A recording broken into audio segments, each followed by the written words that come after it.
Hey everyone, it's Steve Glicker from Roll from Combat with Mark Seifter and our esteemed guest host, Derik Melenda. Derik, Hello. are you turning into the Steve Martin of Saturday Night Live? You're like the most I, I commonly. the most common guess. Yes. Yeah, no, it's hey, it's an honor and a privilege to be here, Well, and I'm excited to talk about this D&D to get the inside scoop yes. about this Yeah, inside D because got I didn't all go of to this inside info. because I didn't go to PAX. Yes, you did not go. I'm excited that we did an introduction instead of like cutting into midway through a sentence that we were talking to each other before the stream started. That was cool. Well, we're actually trying to get more professional here because Oh, at PAX, everyone was like, hey, you. And I was like, yeah, I should probably say my name more frequently so people actually know who I Oh, Yeah, am. I no, got that's you. good. I always do that in Arcane Mark. We have a thing where Linda and I are like, I'm Mark Seifter and I'm Linda Zayas Palmer and this is Arcane Mark, and then we play like a little intro video because like the problem with intros is the beginning of your video, a bunch of people will turn away and leave after a few seconds if you're not getting right into something. And so intros can actually prevent cause you problems. But if you also break into like the middle of a conversation, that can do the same thing. So it's definitely a bit of YouTube lore that's interesting to think about. Yeah, So, I think any introduction needs to be like under 5 seconds. yeah, oh, yeah, yeah, Mhm. yeah. So that was our intro. So, All right. again, I'm Stephen Glicker Yeah. Mine and is Mark Seifter. mine and is Derik hello Melinda. and welcome to the Night's Last Call. My name is Derik Melinda, and thank you for joining me this Oh my evening. God, you guys have it all worked out. All right, we got. Yeah. I gotta get something more worked out. All right, so here's what we're gonna do. So this is an emergency stream, and the reason I decided to do this emergency stream on Wednesday, I'm gonna be doing a stream with Bob Worldbuilder, who went to PAX Unplugged with me, and I hung out with him a vast majority of the time. Myself and Bob hung out. This was Bob's first real convention ever. So he's going to give his report on what he thought of the convention and what he thought of the community. He also got to play in a private game with the creator of Daggerheart. So he's going to give a full report of Daggerheart. And it changed quite a bit since what was told Gen Con. at Gen Con. Yeah, quite a bit. And Oh he- yeah, because we had Yeah. a Daggerheart stream with Bob Yeah. before about the early stuff. So it's going to Yeah. be great to see him again for the update on Mhm. that. And I just love hearing from someone who's it's their first time ever at Right. a convention. It gives you Yes. such a different perspective, especially since he's tuned into the industry as a major streamer while also being a first time at the convention, which is like a really unique perspective. Yeah. So we're gonna talk about that. We're gonna talk about what we did at the convention. So I'll talk more about PAX. I'm gonna talk about all my ideas, all my thoughts on Dungeons and Dragons 2024 because a lot of information was given out, a lot more than you might realize, and it's freaking close and it's coming out. Yes, the dates were leaked and all that. So we're going to go through all that. We're going to go through all that on Wednesday. So come back on Wednesday.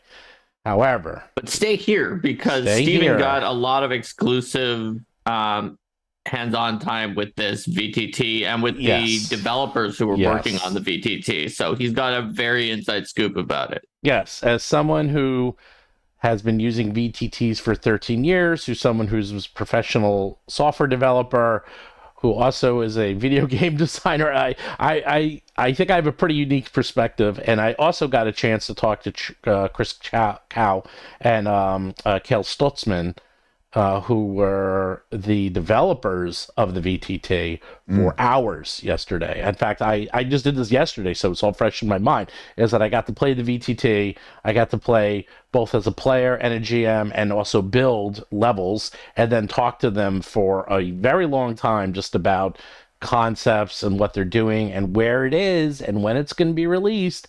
And for those who don't believe me, I even have the playtest document right here from the actual demo. So I'm going to read, oops, as I poke myself in the eye, I'm going to read from this and tell you exactly what to expect, because this is a guide detailing what to do during the demo. And this was given that, I don't know if anyone was, you weren't, I don't know if you, he said I could take it. I didn't steal it. Yeah, so like He what actually I said think could is take this. Steven being able to like schmooze and meet with lots of famous people at a convention, that's not very surprising.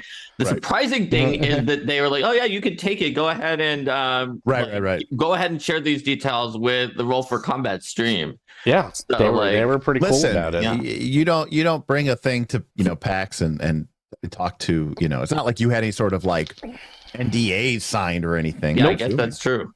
Well, they did say specifically no recording devices. Okay. So and they were like no pictures, no recording devices. And then I started to take notes, and he's like, "Oh, you can just take notes on this and bring it and take it." Okay. So I don't want to post this.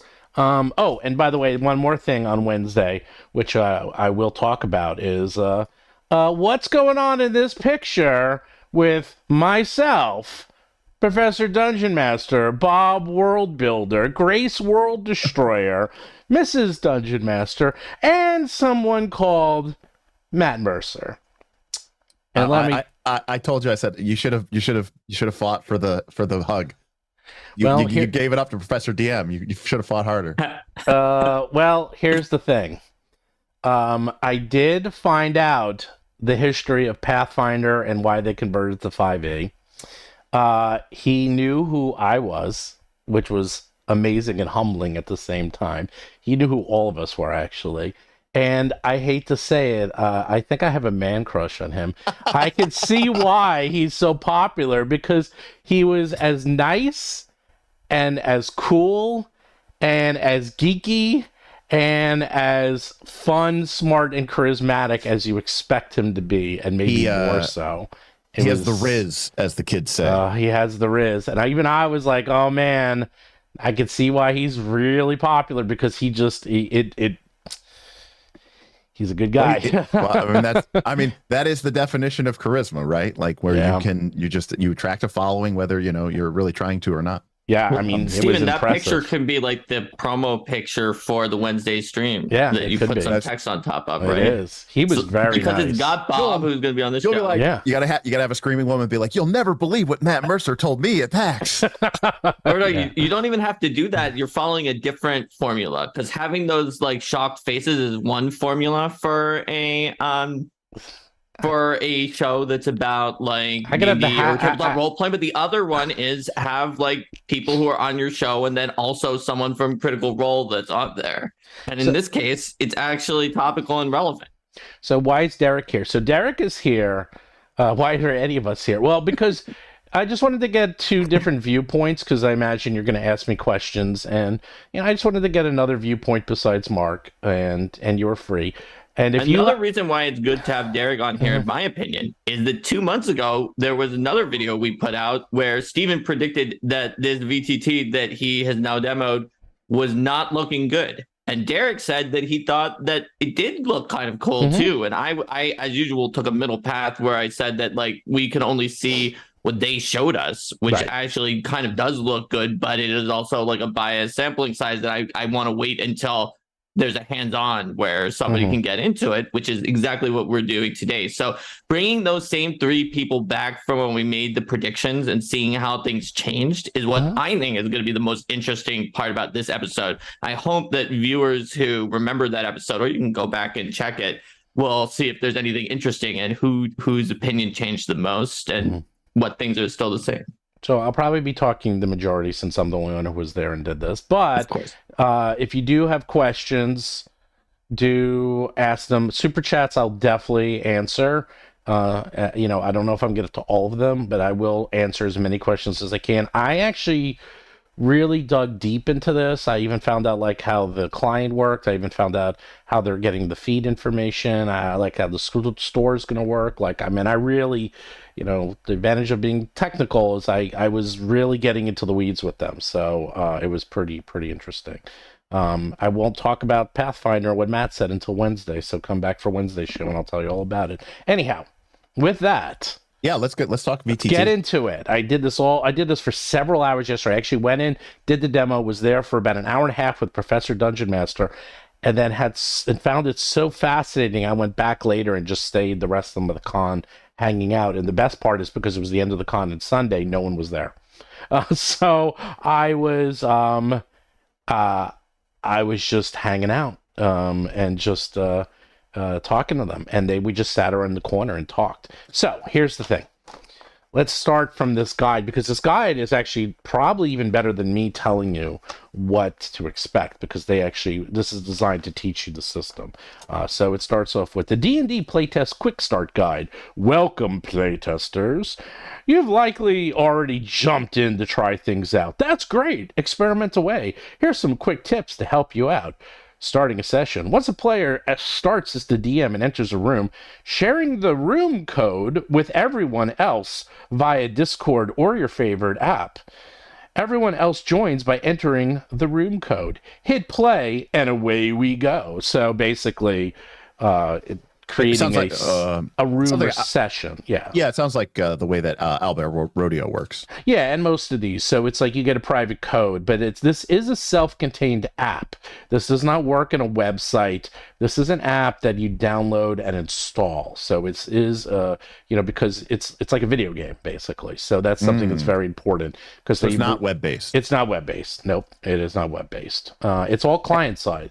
So everything has to be on the client, because we were talking about how much they can include, and right now nothing is streamed. So all the content, all the models, everything, all the sound, everything has to be built into the client, and it is Unreal. So that is an actual. Does that mean that like if I join? Again, just to be clear here, the VTT that you demoed was the Unreal 3D engine one, not the other one that they had, not like, maps. We actually talked about maps, I'll tell you, because I found out the history of that too. We talked a lot. I was really going crazy. Okay. It's Windows only, but it's 100% going to work on phones. It's already tested. It's already working on phones. So it's going to work on phones. I think it's going to work on iPads. It's going to work on all that stuff. So anything that uses Unreal. Got it. And then, but that means then if I join your room, Stephen, you say, hey, jump into my game. If you have a lot of assets, don't I then have to like download all those assets to my client? No, because everything's pre-made in there. So everything's actually the client. Yeah, it's part of the client. So, and if you do, the assets are going to be very small. Right now everything is built in, and that's so you can't make custom assets that weren't built into the clients that you made.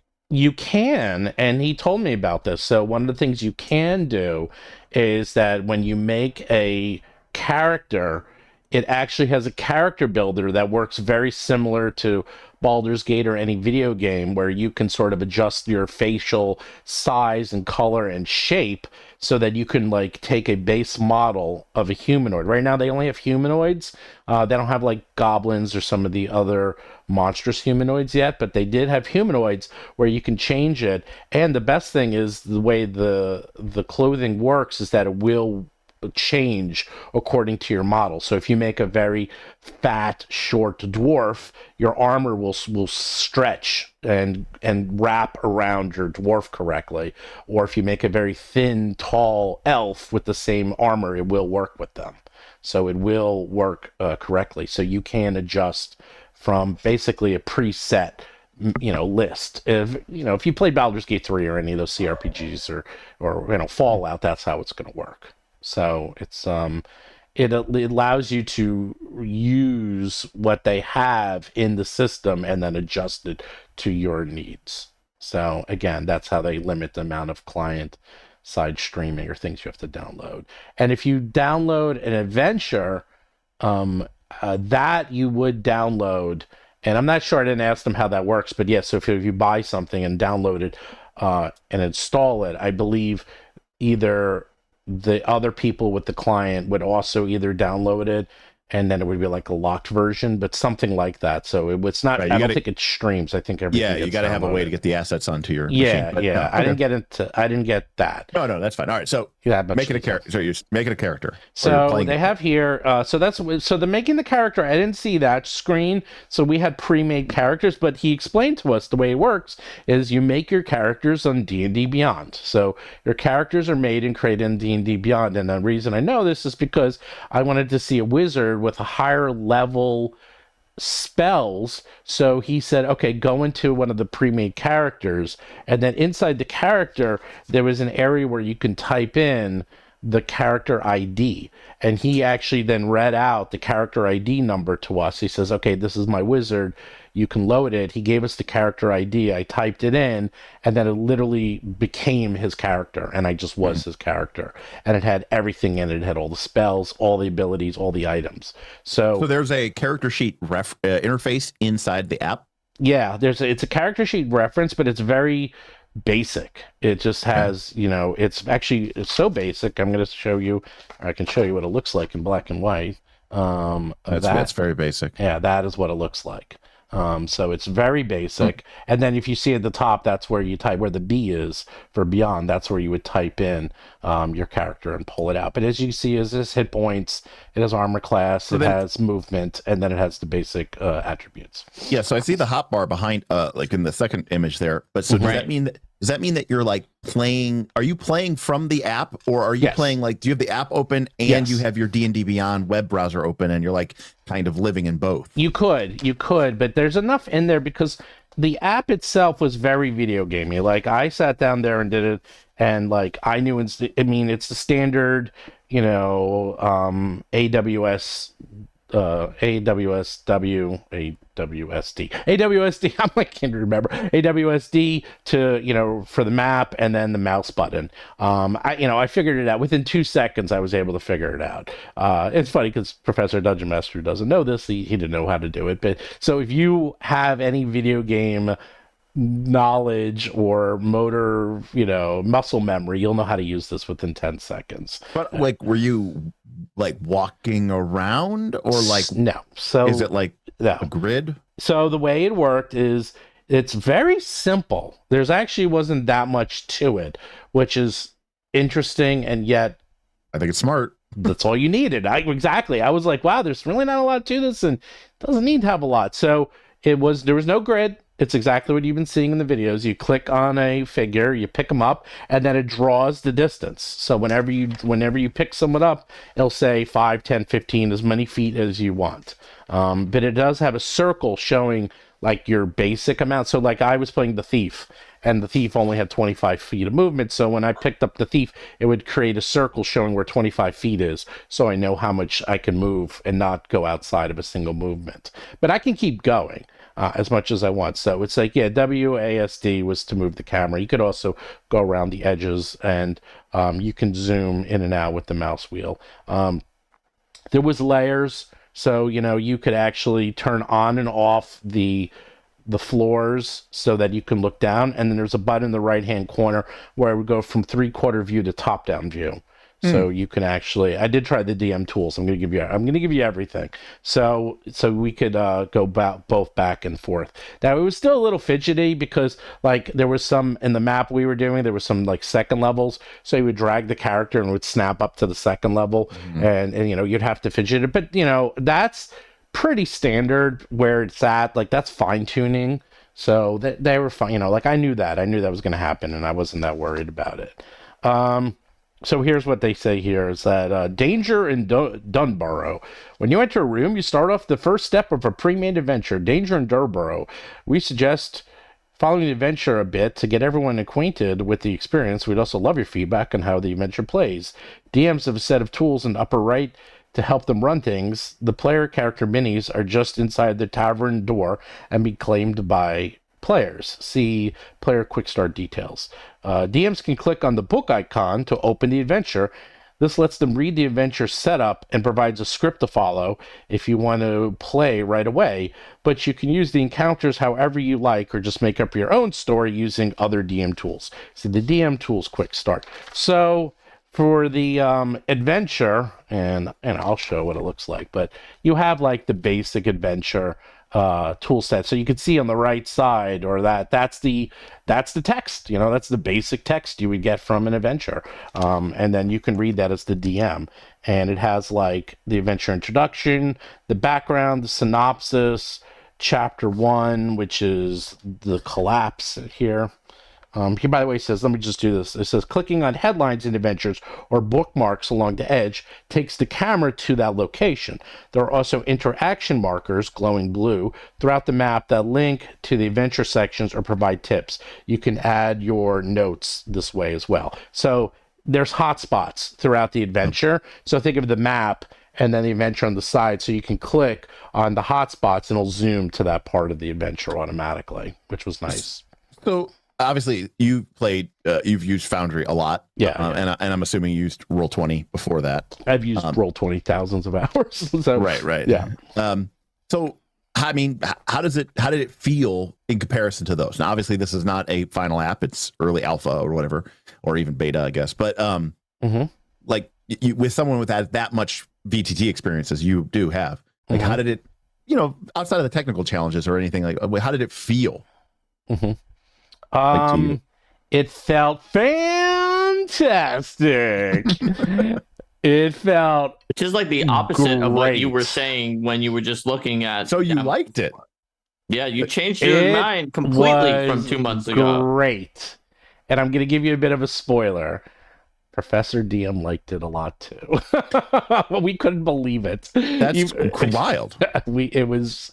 So like, what really did you like? Good. But like, what was good about it when you used it that is different than when we saw the demo and you were so negative about it before? He wasn't so negative. He was. I don't know. He was pretty. All right. You know what? Did you see the title of the video that he put up? Okay. Steven, he was probably very hyperbolic. Yes, he was maybe being a little hyperbolic. I'm always hyperbolic. I want to see what changed. That's what's interesting to me. Okay. It was very smooth. It was very fast.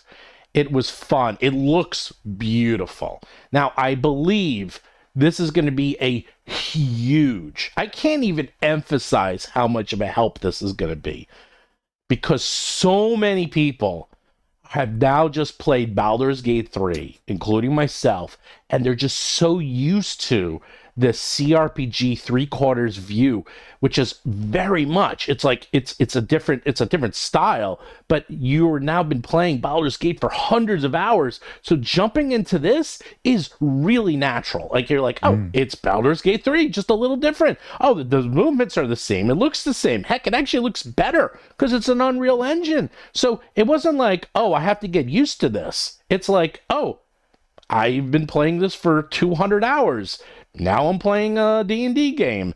This is really going to help them. Do you remember a couple of weeks ago, we were talking about Baldur's Gate 3, and I was talking about what percentage of people who had never played Baldur's Gate 3, who had never played D&D in paper, were playing Baldur's Gate 3, would make the shift. Because I was trying to make the point that maybe this was a priming, and you said it was a very low percentage. But it sounds like you're saying this is just going to be like the 1-2 combo punch. You're like, I finished playing Baldur's Gate 3. I really enjoyed that experience. I want more. And it's like, well, listen, video games take a lot, but did you know about this thing called D&D? Did you know that you can have adventures with your friends? I'm going to start changing my tune because I didn't. Well, keep in mind, when we first saw this a few months ago, right, it was still clunky. It was still kind of not working so great. This is in very, very good shape. Let me tell you how good shape this is in. They're starting to do the live beta test now. Like, this is their plan. When I was talking to Chris, is that they wanted to start sending out keys and allow people in the community to start using it this month. And they didn't make it. So they said, well, can we at least go to PAX? And the powers that be said, yes, you can go to PAX, which they did. But he already said, like, this is coming out next year. Like, this is coming out. And I believe it is. I'm like, it is really far. We've been promised a VTT before. This is really close though. Like, this was usable. Like, we were using it and we played an adventure for an hour and it was glorious. I mean, like, it was really fun. In fact, it was so much fun. It was actually distracting because I was having so much fun just fooling around with the environment and looking at stuff and just clicking on things that the DM would be like, like, hey, rogue. And like, people are like, I was like, what? Oh, I'm having too much fun with the interface. I'm having too much fun playing with this. And in fact, it's a little distracting how nice it is. And you have to remember that's just what we need with VTTs. I know. More distracted players. I know. It's probably similar to what messes me up when there's like really, really elaborate 3D terrain and it pulls me out of it if there's too much other stuff going on to distract. Now, there's a question from the Lord of the Unfinished Project. Yes. Who ironically was asking, how do you think it will be without a pre-made module? It's coming with pre-made modules. Yeah, but if I assume that they are thinking, if they were playing their own? It sounds very bespoke and awesome when somebody has pre-built everything and you've got these cool things. Like, what about like if you're customizing it, right? Like if you're doing it yourself or you're building it yourself, you know? That is the DM. Someone asked me if I can make my screen bigger when I'm sharing. I think I have a single person screen I can show. Hold on. Excuse me for 1 second as I get rid of everyone. All right, everyone, I got rid of you. You're banished. But here's like the DM quick tools, and you can see how you would be able to make maps. And that's sort of the screens. And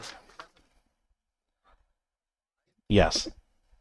No, it was like that. It was insane. It was so ridiculous. That's what I was kind of impressed. So you can build very quickly. The way it works is that you have these map options, but then on the bottom, when you go into the GM tools, you had...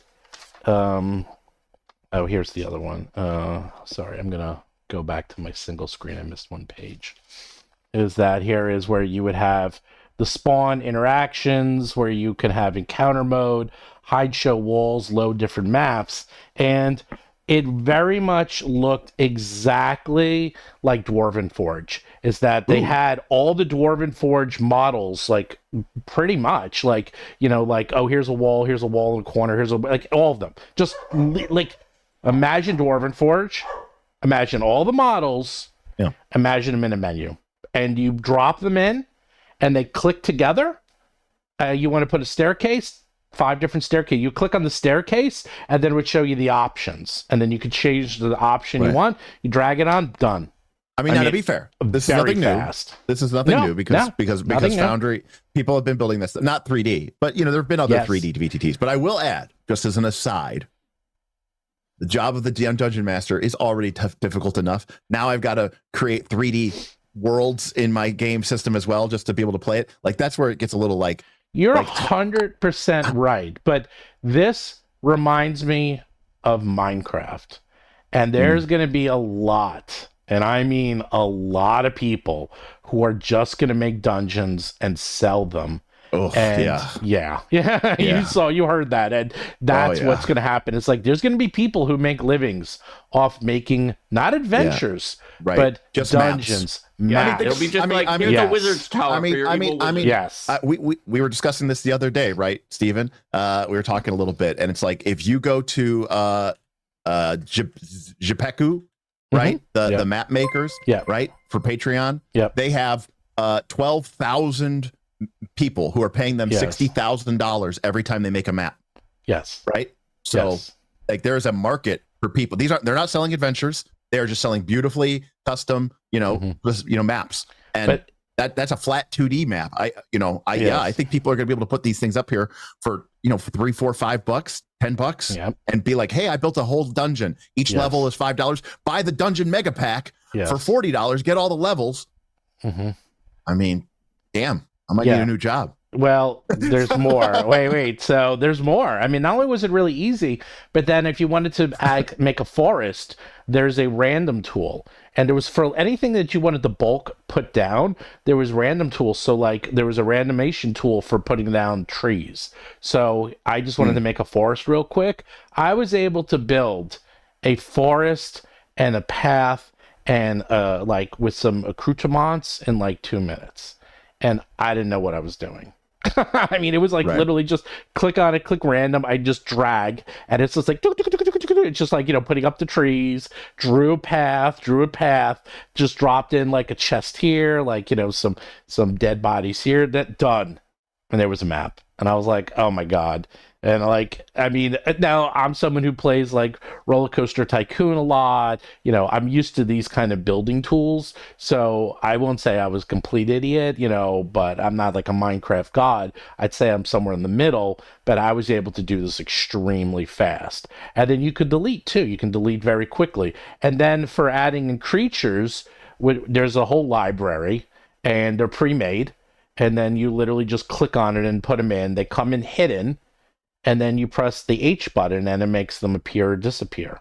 And then if you start an encounter, what you can do, which was nice, is that I can select both the creatures, the characters, and the hidden creatures, and just select them all and roll initiative. And initiative is cool, by the way. So it lists all the characters at the top, and then a D20 rolls for all of them.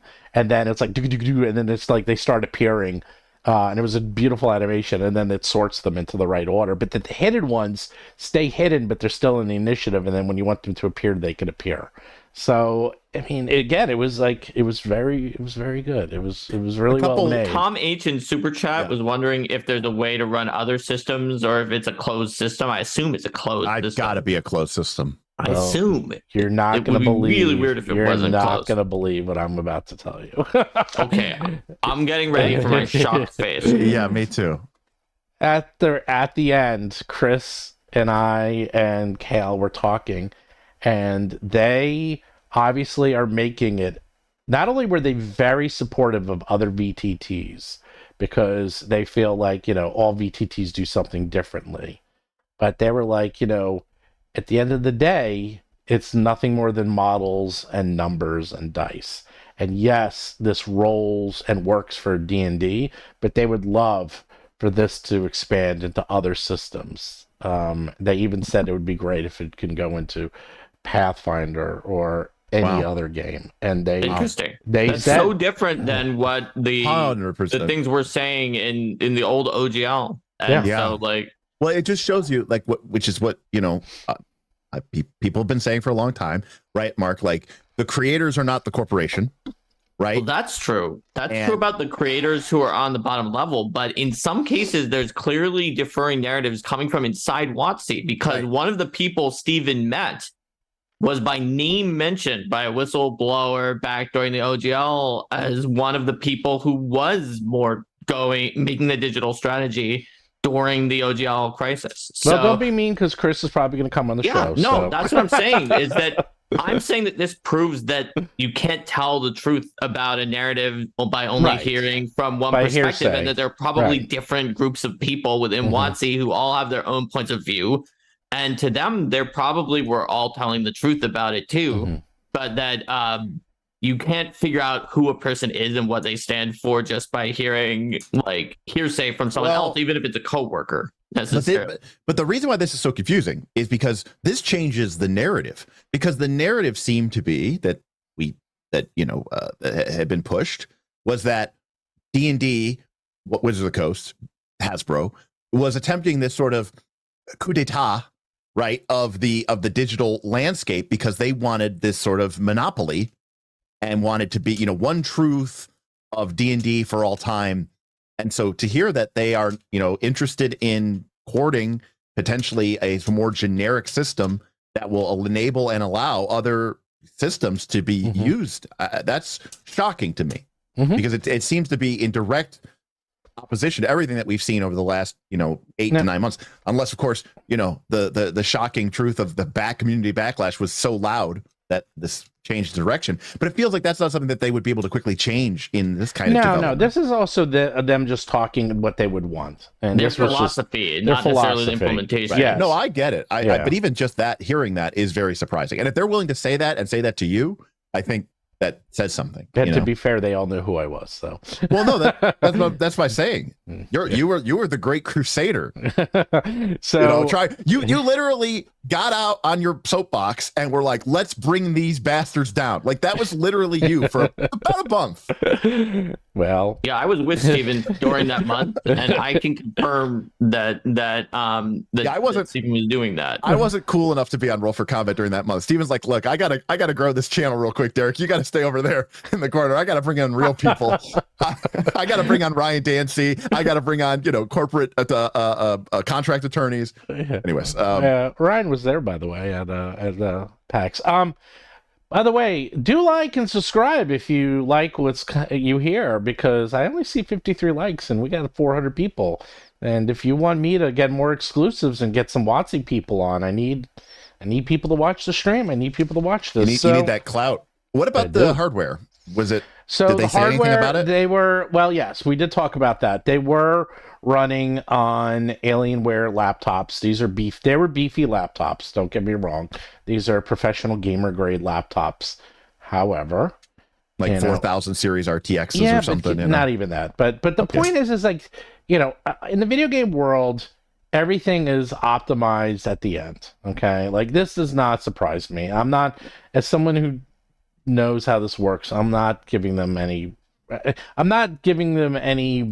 negative votes for that, because that's what you've always said. Yeah. Even when you were being a more negative about it, you actually did say on previous episodes that the process is you make it work first, then you optimize it. When we were talking about the fact that during the Creators Summit, when creators brought up mobile, and they seemed like surprised by what mobile, we weren't even thinking about that yet. And you said, well, the reason why is because you optimize it to work on other platforms and to be easier to run only at the end.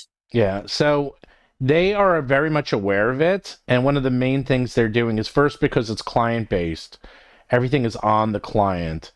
The other thing is they did emphasize, and I think you're going to find this interesting, is that they are designing it in such a way to try to keep memory down. And I believe how they're going to be designing all their modules is that rather one big mega dungeon, which they just think is going to be too much for anyone, is that it's smaller vignettes and that you would jump to section to section. Sure. So loading, please wait. Yeah. So yes, I was thinking that too. Yeah, they said that.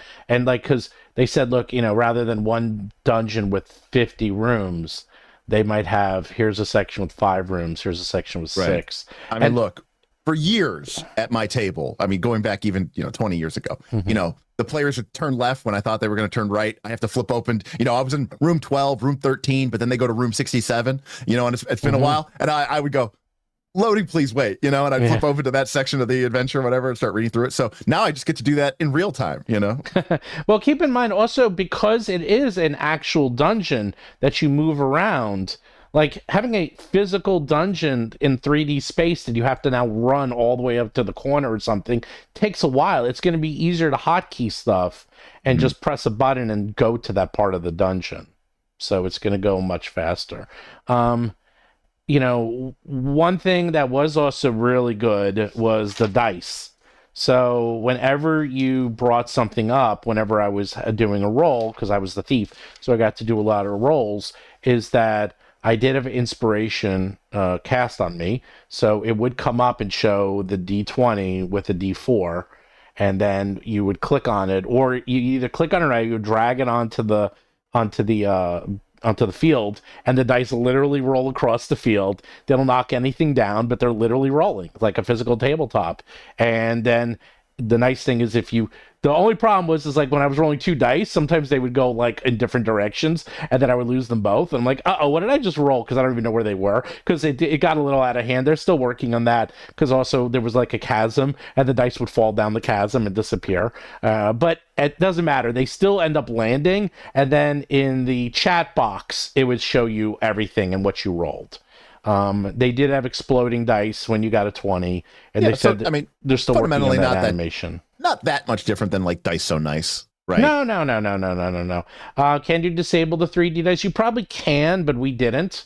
Not for the demo. So, but they were dice. Look, that was my favorite part, was picking up the dice and rolling them, because the physics were nice, and it was like, woo, and you see them like rolling, and who doesn't rolling dice? You gotta remember what I said before. I was like, they're really trying to capture the essential element. And I was like, so what you need to do is have the virtual 3D die roll on the virtual table, end up cocked, but not give you a digital result, and then make you and the players argue about whether or not that was a 20 or if that was a 3, and then you get to fight over the of how cocked the die was. So there were sound effects. There wasn't a lot, but we did hear like sounds when you hit or miss. There was like when creatures died. There were spell effects, sound effects.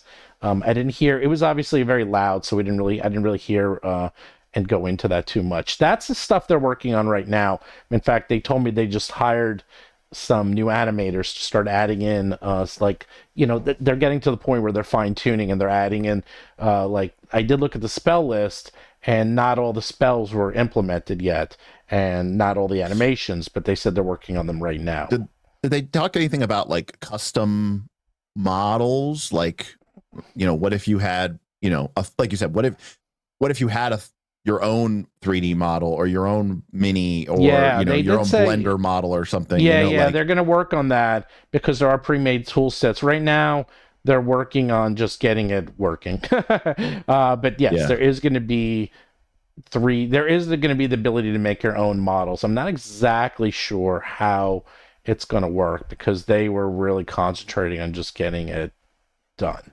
But they did talk about that. And again, one of the things they wanted to keep down on was the streaming aspect. And also, one of the big issues they had is that it's very easy to crash people's games or to grief people by making a model that has too many vertices and then it crashes your system.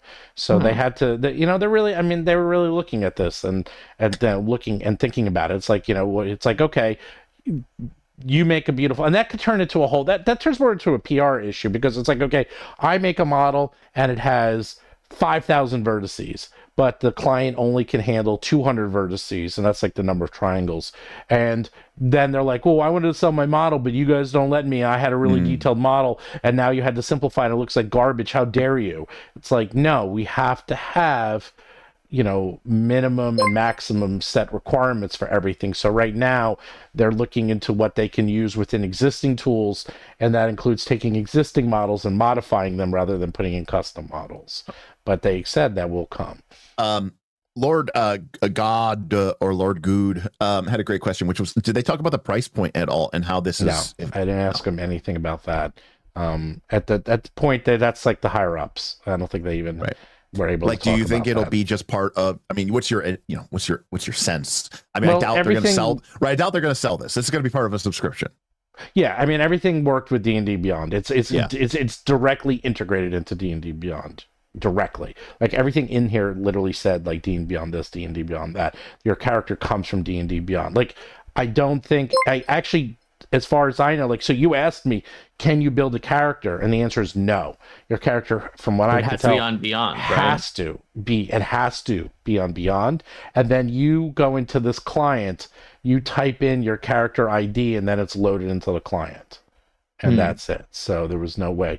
One thing that was interesting is the DM controls your hit points. So when I got hit and I would lose, say, 4 or 5 hit points, the DM then controlled it and subtracted the hit points. We're going back old school, baby, where hit points were a secret number. The GM kept them behind the screen. There you go. You feel a little winded, injured. Well, how many hit points do I have? You wouldn't. We knew. We knew how many there were. So we had another one from Eric S. Riley wondering if you've ever tried out Tailspire to compare and contrast with the demo that you just did. I've tried out almost all of them. I do know of Tailspire. I've not tried it. But you know what? Even if Tailspire is the greatest, you know, product in the entire universe, I hate to say it. It's not going to be on D&D Beyond, so I mean, they have a huge advantage over anyone. I see. Yeah, the Beyond integration, which was also mentioned in the super chat, that it looks like Tailspire but with Beyond integration, but that is a big but. That's the biggest but you can have. So how it worked as a character is that you have, and I'll show it to you actually. Let me bring this up. Let me go to my single screen. Bye, everybody. Bye. You'll be back tomorrow. We're gone. Everybody, you can look at it too. So you can see here, the way it works is that there's a bar at the bottom. And so if you click on the little fight sub bar, then the new bar appears where it has all the weapons and your custom actions. And then when you have the improvise bar, that's where you have all your skills. And then there's also, at any time, you can choose a saving throw. So you can always choose a saving throw whenever you want to roll. But what I meant by it's very simple. Like your entire character was, here's your character. You click on it and it brings up your hit points, your armor class, your movement, your core stats. That's it. Then you can bring up your improvise subbar, which was custom dice, your proficient skills you had expertise in were in one bar, proficient skills, and then a more. Combat was, you click on the combat, it listed out all your weapons. You clicked on the spells, it listed out all your spells. That's it. Like, it was very streamlined. And I was like, that's it. Like, you didn't need, that's what I'm saying. It's like, this isn't Foundry. This isn't even Roll20. Like, there's not a million things. It's all within one bar. Everything you need. It sounds like it's focused on the looks of the experience so that it really, really looks good and with simple tools that get out of your way. Yeah. Instead of having really a very comprehensive tool set. Yeah, it was very simple. It didn't really need to do that much. And they emphasize, like if you're going to be on a phone, it needs to be very easy to click on, like you press a button so that you can just click.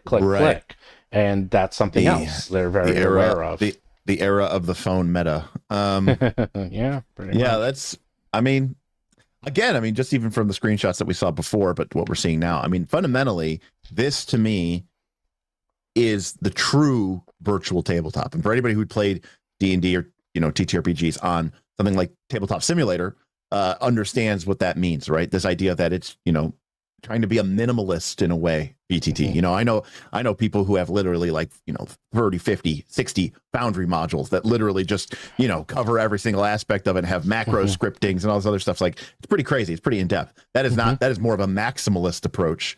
And ironically, this seems like it's more of a minimalist approach. I remember when you coined that term back when we were discussing this before, of when we were talking about the difference between this and the one that was just called map for D&D Beyond, was that that was more of a traditional VTT, whereas this is more of a no, we really want it to be your tabletop, but virtually. The true virtual tabletop. Right, the true virtual tabletop. So the beta, I believe, is a open closed beta in the sense that it's going to be, I think, closed and invite, but everyone will be able to talk about it. I see. So it's like a restricted beta. It's not completely closed, but it doesn't go to an unlimited group of people either. Yeah, but they said they're going to start letting people use it. Like, I was invited, not officially, but I was invited to start using it. And so they said they're going to start giving it to everyone pretty soon.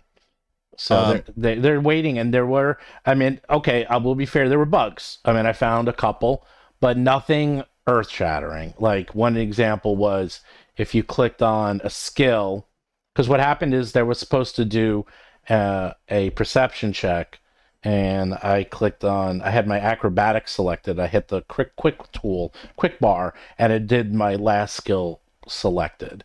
And they were like, oh yeah, that's obviously a bug. And I showed him how to recreate it, so they're going to fix it. Chris, by the end of the show, probably had a good 10 pages of notes. But being a coder my entire life, none of it was that big of a deal. It was all expected levels of Tiger and Captain were both kind of asking about was there any sort of home, did they give you any sort of indication about what it would be like to add your own stuff to it? If you have homebrew stuff on your D&D Beyond, can you still import that in? Does that work? Well, I don't know yet. I would expect it is. It's all JSON files, and as long as it maps to the existing D&D layout, yes, you need to have hit points, armor class, and all of that, then the answer would be yes. I can't upload my Legend of the Five Rings character and expect it to work. No, but they said, why couldn't you use it? Because it's just a map and dice rolling. Right. So if you just wanted to have your own, they said that. I'm like, look, if you just want to have your own sheets and start doing it, there's nothing stopping you. You can. I agree with Danny. If it's in JSON, that's basically what, we talked about this before, Stephen. That's what you have to, if you put in JSON, it's like you can just drop it into pretty much anything at this point. Yeah, so it's going to be JSON, but do keep in mind that JSON, it pulls JSON from D&D Beyond, and then it goes through their own emulator to, put the JSON into the client. So do keep that in mind. So. Yeah, I just think it's really interesting. Aaron Mortar, who I see a lot in these chats, says, like, I prefer minimalist visuals and more automated rules. And I do think that there is a certain group of people, and I know a lot of people on this channel are like Pathfinder 2 players. I think there is a lot of, especially in the Pathfinder 2 space, who do feel the same way. And maybe part of it is because Pathfinder 2 is a much, I think is a much more complicated game, right? A deeper game, but than 5e. But I do think that there's a sort of that, outside of any systems preference, I think there is that sort of shift between people who want sort of that minimalist visual component, but like have a lot of like back end emulate. It's almost like, it's more of like, some people want a VTT that is about the experience, and other people want the VTT that is like designed for performance. And I feel like this is more about the experience.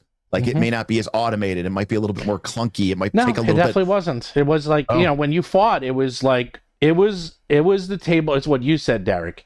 It was, I take my character, and actually it's even less animated, because when they showed the demo 6 months ago, it would be, I'll take my characters right here. I have, let's see, I have my, what do I have here? I have the parrot. Look, my little parrot. And I believe have, you mean a Gamayan? The Gamayan. Like, right? And I have, I think Steth from Brandon Sanderson with Nightblood. So I wonder who's going to win this fight. So you have Nightblood here versus my little Gamayan. Nightblood is going to win against the Gamayan. I think so.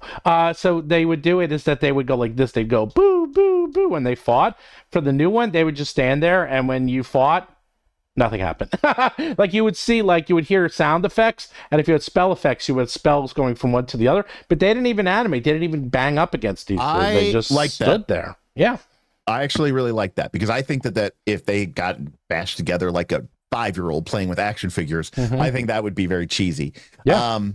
What about any, some of the stuff that we usually associate with the modern VTTs, things like line of sight, light radiuses, I'm going to talk about that. Okay, so one thing is, someone asked me, can you remove walls? Yes, you can remove walls. You can add walls. It was very easy to do. And I do have something I just want to point out, because this gets back to what I was originally saying that I thought it was going to be, and was kind of excited to see that that's what it was.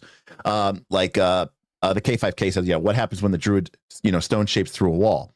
Well, okay, what if you were playing at your table with Dwarven Forge, and the druid shape shifted through a wall, or a stone shaped a wall? What would you do then?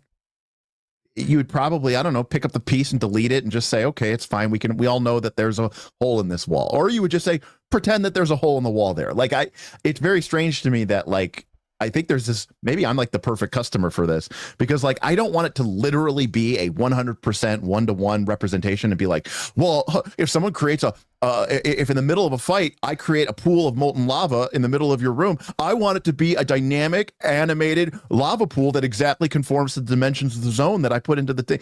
I don't care about that. Like, give me a marker tool and I'll just draw red. Like, I'm fine with it, like, I don't know.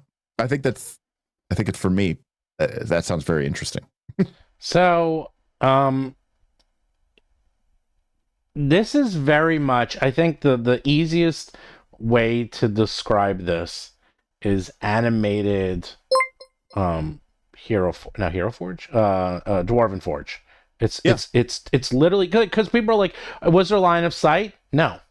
There was no line of sight. In fact, I don't know if they're even going to add that. Like, if you want to wander around through the dungeon, you can. Okay. Now there might be, I think they're adding it so like you can turn off rooms so they can't see it. Right now there was none, but like, and then obviously creatures you can hide. So if there's a room, it does look empty until you go into it.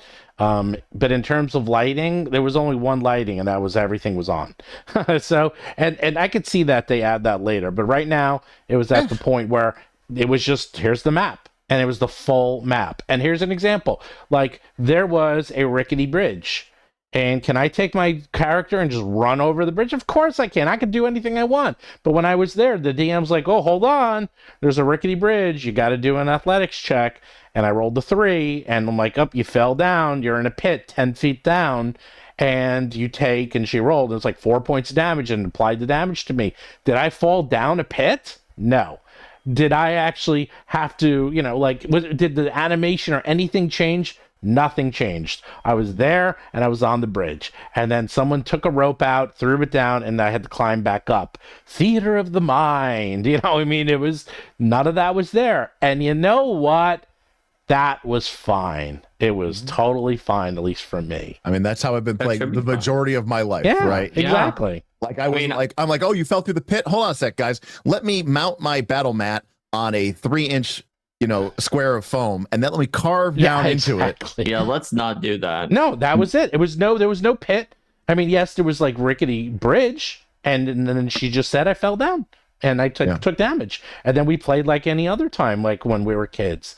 It's a weird mixture. Maybe that's why I liked it so much. It was a weird mixture of new school and old school. It was like Dwarven Forge. You know what? Just like 5th edition D&D. Well, kind of. But yes, yeah. Hey, remember does all the right things. Yeah. Remember Spelljammer? Remember OD&D in this 500-page book that we're releasing or whatever? So one thing I will say. There's a super chat from Lord of the Unfinished Project who I think may have the same thing that I have when it comes to getting a little bit too much detail in the picture, kind of pulling you out of your character. That happens to me, and they're wondering if they said, I can see this taking players out of the RP with more stimulation. What are your thoughts on that? Player wrangling can be hard. Well, that literally happened to Steven. According to Steven, he was needed to be wrangled by his GM to be like, Rogue, what are you doing? I mean, to be fair, it was brand new. It's a shiny toy. Yeah, absolutely. If this was if this session number 6 and you're still being like, oh, look at what I could click on, like, okay, we've got a bigger problem. Plus, Steven is also someone who comes on here and reports things to people online. So he was particularly inquisitive and probably wanted to see every last inch of it. No, I was talking Chris's ears off because I was sitting next to him while I was demoing. So that poor man. No, he loved it. I'm sure. But to that point though, specifically about the 3D environment, stuff like that, I would venture to guess, Mark, that you don't like playing with Dwarven Forge, right? Well, Dwarven Forge is an example where it's beautiful. I love looking at it. Sure. If someone makes a dungeon that I've run before in Dwarven Forge, I and sets it up in a con, I try to actively go there and look at it and be like, this is awesome.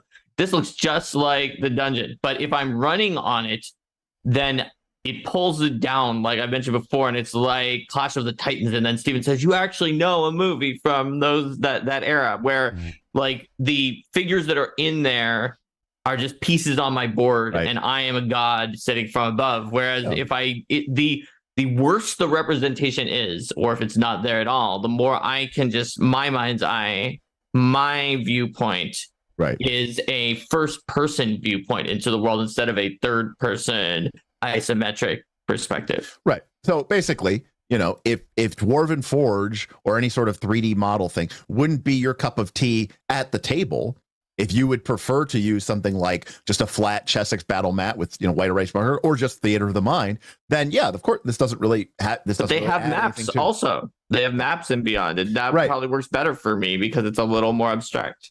Yeah. Well, something you can do is that they didn't have them yet, but they said there are going to obviously be templates. There's going to be spell templates, all that standard stuff, so you're able to put that down. But something I was able to do is that I could put down like a lava floor and hide it. So like if there was a trap where the floor turned to lava, you could have it set up ahead of time. And this was still really, really basic, and they even had some draw issues, and I was talking to them about that and said they still have to fix that. But you can then say have a tile, a dungeon tile, and then a lava tile, and have the lava tile hidden, and then when you want lava to come, you just hide the dungeon tile and make the lava tile appear, and then voila, you have lava. So you can do that. So one thing that was fun, so I did ask to be the wizard, is I got to use the spell effects. And They were fun. They're definitely fun. You get to see them come out and hit them. It's just like Baldur's Gate 3. And they said they just hired someone full time to do all the effects. So let me get this straight. If I'm a wizard, I get the cool fireball spell particle effect. If I'm the rogue or the fighter and I sneak attack or I do my cool attack, nothing. That's right. Damn, screwed again. Yes, that's right. I actually got nothing because I was sneak attacking. Well, I got my extra caster disparity. In I did get my 1d6. It never ends. It never. You know, if Paizo made this, the marshals would be just as cool. According to the online meme, we have animations for every weapon that would be different and would show them jumping around and doing different weapon things, and then all the spellcasters, it would just be the same blue glow, and then the damage would appear up, and there wouldn't be a separate animation at all. So, by the way, I did fool around. To the online memes. I did fool around. I did put down gelatinous cubes. I did put down dragons. Goblins were there. When I fought, I did kill.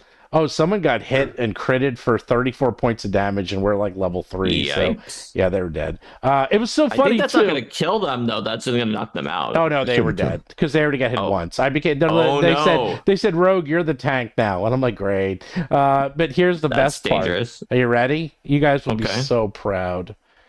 This was late Sunday, so they were demoing on a Friday and Saturday, and they're like, "Wow. You guys are just like running in there and just like going for it." I'm like, "Really?" They're like, "Yeah, every single group has been so careful and really taking their time." And I'm just like, who cares? This is a demo. Let's go in there. And I'm like knocking down every door and I'm like running into the rooms and bleeding encounters. I'm like, let's see this thing. I'm not here to fool around and you know, like make sure we don't get killed. I was trying to see as much death and destruction as possible. If you are a person, this is one of the I've never played Pathfinder Society, but I used to play a little bit of RPGA back in the day, and like people hated me because like never play convention games with me because I am driving it like I stole it. I am like, it was like Grand Theft Auto, man. I was just like running this thing into the ground. I will happily. I've signed up before for like 4-hour stints at a con, and then been like, played my character really, burn bright, burn fast, and been like dead by like an hour in, and then be like, all right, guys, good luck. Maybe I'll stop by later, see how things went, and I'll just like head back over. Like I don't care. Like I'll just like I'm at the convention. I got places to go. I don't have time to that was the funny thing. So it's like everyone's been so like really conservative and really careful. You guys are crazy. The best part is everyone else, because I was the rogue, man. I'm going right in. And everyone else at the table was like, yeah, let's go. Like, they were into it, too. Thank God. That would have been terrible if it was like, no, don't go in there. We want to carefully roll. I'm like, nah, none of that. I think a mismatch is a problem. I'm sure that afterwards you would have been like, why were they so careful? And they would have been like, why was that thief was just like out of control, just constantly going ahead of us. So it's good that you all matched up together. So there's a super chat from Bob McDowell, and I think I know the answer to this. He was confused. If you can only use what's already in Beyond, how would you use other systems or IP that WoTC doesn't own? I think the answer is they only philosophically think it would be cool to do other things, but they have no implementation or not even the beginning of any implementation to do that right now. Right. But they've kind of... I think it goes without saying they wanted to work for D&D first, and get that working. Well, so they were saying, when I was talking to Chris, they were saying, in the end of the day, it's dice and numbers. It's like a map and dice. You can use for anything. I mean, yeah, it's the same basic principle behind why you can use Roll20 or Foundry for both Pathfinder and for D&D and for Call of Cthulhu, and because it's just stats and dice, and it's organized in slightly different ways. Sure. If you literally can't write the character sheet on there without a link to Beyond, I think that kind of changes it a little bit. Right. For now. Because I think again, like if you join the hobby now and you're playing Pathfinder 2 and you're playing on Foundry, my God, it's like, oh, it knows that you have a reach weapon, and it knows that there's a person on the other side of that person. So it knows that person is flanked. So it knows that person is off guard. Got it. And so it's like, that is a crazy level of automation, that most of us, even for people did not have any of that.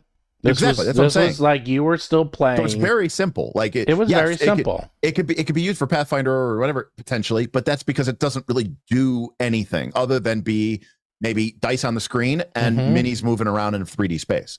It's not trying to integrate to that level or depth like the PF2 system module does. It looks like it does pull out like your trained and expert skills and a few things from your character for you, but it would also be easy enough not to do that if you weren't able to load up your character sheet and just have your character sheet on paper. Yeah, I mean, fundamentally, it's just like a graphical overlay to a JSON object, and then it's creating a random number D20 and adding one of your bonuses to it, so or double your bonus. Right. Yeah. I mean, it was. I think that's the secret of the success. Is like it didn't do a lot, but what it did very, very well. And like one of the issues I say with Roll20 and Foundry and all these other VTTs, which are great as well, is they try to do everything in the kitchen sink, and this like was very simple. Like I was able to see all the tool sets in just a few minutes. Someone asked if you can mod it. I don't know. Like that we didn't get into.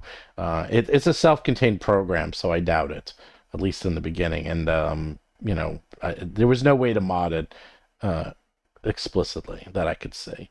And then how our maps are created. I mean, maps are created like scenes, so you basically had pre-made floors that you would put down, and you could put down either square or round one, and they had a couple of pre-made ones. They had like a grass one, they had like a kind of deserty one, and then they had the standard dungeon floor tiles, and then you would build in rooms like with with the walls. Basically anything you see in Dwarven Forge, they had like the different types of walls that you could do different levels. I saw no more than 2 levels high, which is more than enough. I think there were like chasms, and I didn't try to drop my character in there because I thought I might like lose it, and the dice were falling into some of the chasms, so but your character would go into it. Like if you dragged it over, you would see it go down. So I'm like, and I like bring it back. So I mean, work in progress, right? Oh yeah. I mean, but it's so yeah. Everyone keeps asking what the demo was running on. It was Alienware laptops. I mean, they were powerful, but they did emphasize that look, this thing has to run on phones. It has to run on everyone's, and that they, it is, since it's client based and nothing's being streamed.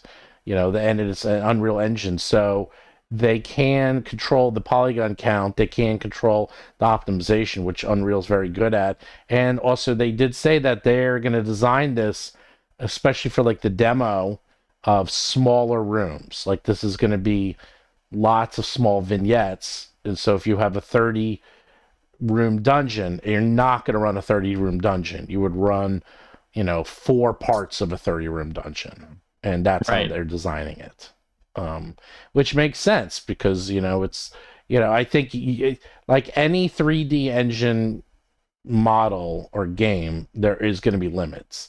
And I think if people are like, well, I'm expecting this to be the size of a Baldur's Gate 3 map, and some of those maps are absolutely monstrous to the point that if you like, it literally will take you 15-20 seconds just to get from one side to the other. I remember when you thought you were done, and then you were saying, I'm about to finish, and then you found there was even more depth to the map that you had not anticipated. It just kept going. Well, because that's exactly what this will do, which is kind of nice, because if it's in little pieces, it's not going to be like, oh, this is the map, I know the size of the map. Elden Ring did this, because Elden Ring made your world map full screen. So as you kept learning about, so you thought, oh, I saw the whole world, but then you would find a new section and they would just shrink the map.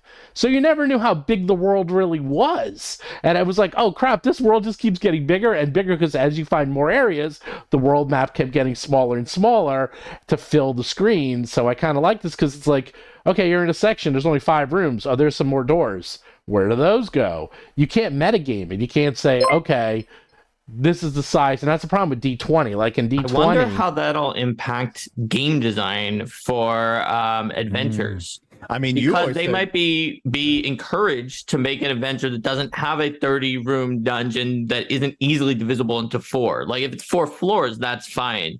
But if it's just a undifferentiated 30 rooms, they could make a place to do the cutoff, but it's very awkward if you need to go back and forth a lot and you constantly loading and exiting and going into something else. So they may be encouraged to make sure that there are discrete sections that are the right size to fit into the VTT. Mm-hmm. Could be. Bob. So Bob asked in the real brass tacks question here. He says, let me try it this way. If I wanted to use Battle Zoo materials on there, wouldn't they need to be loaded into Beyond first? What about your IP?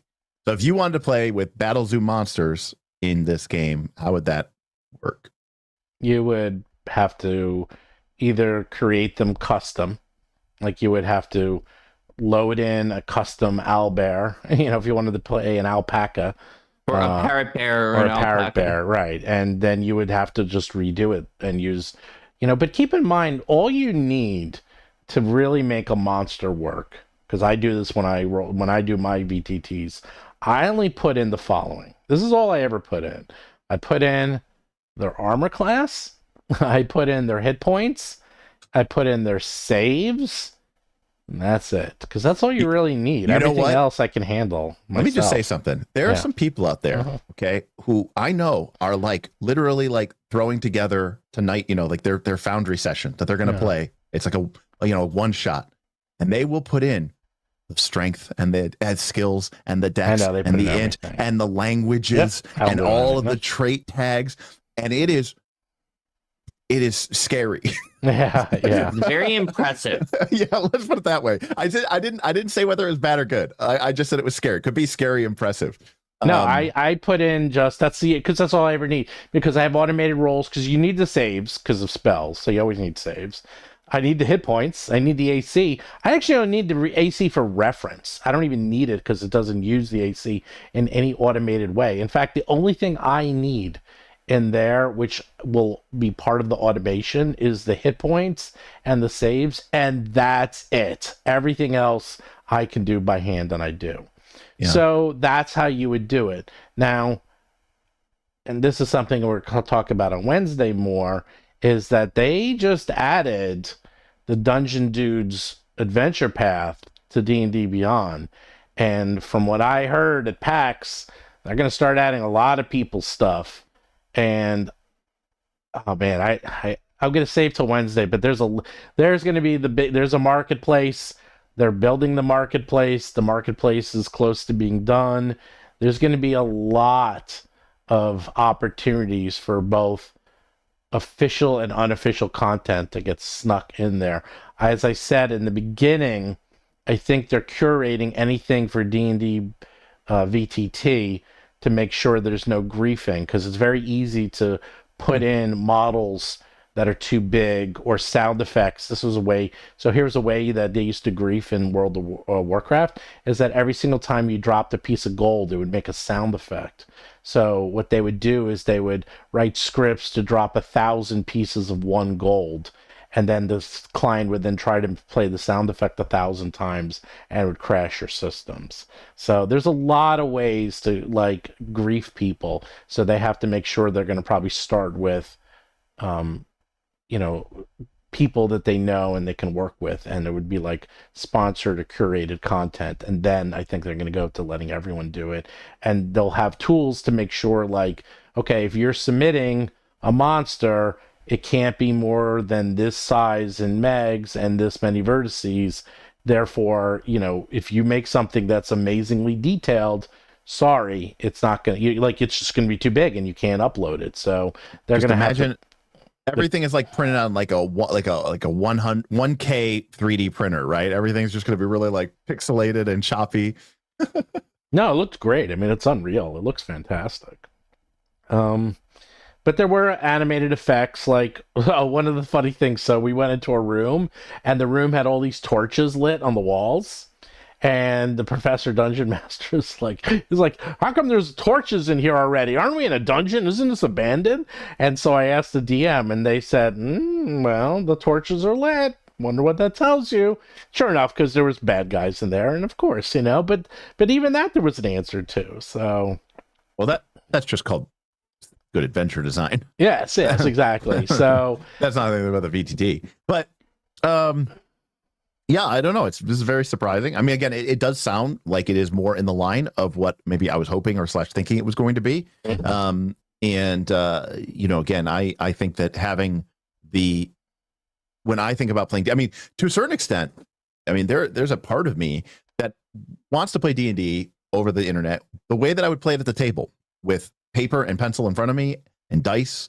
Right. And I understand that for a lot of people, there's like cheating concerns, right? Like that, if I was playing with you guys and Mark just had his character sheet and he's just rolling his D20s and says, oh yeah, okay, I have -5 map attack. Yeah, I got a 37 again, and I go, cool. Another natural 20. It's only the 12th in a row. Right. And I know that there's like a lot of concerns of like people doing that, which is sad. But the fact of the matter is, like, that sounds fine to me, as long as we just have a way to either, if you're not going to use theater of the mind, just a way that we could be like, what are we missing from this experience? Well, we're missing the table in front of us. We're missing the Dwarven Forge or the terrain or the minis, the cool little 3D minis that we can move around. And when I'm looking at it from my point of view, it's kind of this 3D isometric view. You got this flat space. Even when I use like battle grids or tactiles these days, we have, over the many decades, we've accumulated a bunch of little props, and we'll put like some barrel minis or crate minis and pillar minis down on the relatively flat plane, just to give it a little bit more dimension, to make it pop a little bit more, and that's it. And then you got your minis, and that's it. Well, by the way, I don't even care. Like, what are those things called? Sugothis. We have like 4 or 5 of the Sugothi minis from like the Pathfinder battles. Those things stood in for so many things in the Abomination vaults. It's not even crazy. Whenever it was just random flesh warp, we would just go, okay, just grab a Sugothi mini. Oh, it's a Drider. Okay, it's a Sugothi mini. Okay, another random flesh warp. It's a Sugothi mini, and we would just use them all. All the Sugothis all the way down. Yeah, Sugothis all the way down. So there were some surprises, like you said, Derik. And what I always said I was withholding until we had some actual hands-on experience and not just the curated demo. But I appreciate that Steven was willing to change his mind on this when he tried it out, and that he had an open mind and he didn't just like. It shows that he wasn't just going to stick with whatever he said, and that he was going to give his real, honest opinion on what he was seeing. No, I loved it. I thought it was great. I was excited to use it. I'm actually really excited now for the next edition of D&D. I'm like, the art looked beautiful. Like, I don't know if you saw some of the new art. I was like, holy crap, that art is fantastic. And hey, look, everyone thinks I'm so negative about D&D. Yeah, I'm seen a lot of comments. I'm not. It's partially I love Dungeons the clickbait Dragons. title, Steven. Like, literally 2 months ago, the title you picked about this same VTT was it was more negative than even the things you said in the video. But I think this shows that you're really willing to look and make a decision based on what you see. Yeah. We had a super chat that said, do you think we'll see fewer kickstarted monster books, since they will also need models for this VTT? And I think we won't, but that they'll add the models as part of the Kickstarter. Yeah, well, right. I mean, what will happen is that, first of all, depending on who it is, like if someone is a curated content creator, and if they're going, they went from last year, I believe WoTC was doing the stick approach, where they were forcing everyone to go onto their platform. With the inclusion of D&D dudes, the dungeon dudes, and now we're going to probably start seeing more and more of these. They're doing the carrot approach, which is what I said to do a couple of months ago, which is... You said it even near the beginning. Yeah. We were all wondering, why are they using the stick? Yeah. They could have used the carrot because they have so many resources. Yeah. I think in the beginning we said they can make this really good and make everyone want to go here. Correct. So why aren't they just doing that? Why are they taking this approach that is going to make everybody angry? We couldn't figure it out back during the crisis. It was mystifying. Yeah, and so I believe now they're doing that, and they're going to continue to do that. They're going to allow tools, and there's a lot. Here's the thing, and I actually did ask them about this. There are so many tools to create content for Unreal Engine. There's so many pre-made libraries. There's so many open source libraries. There's so many textures, animations. I'm talking about millions, not even thousands, but millions. And they plan on allowing you to use those and bring those in. Not yet, but lots. And once you're able to, like, oh, I need to find an owlbear that's also half dragon.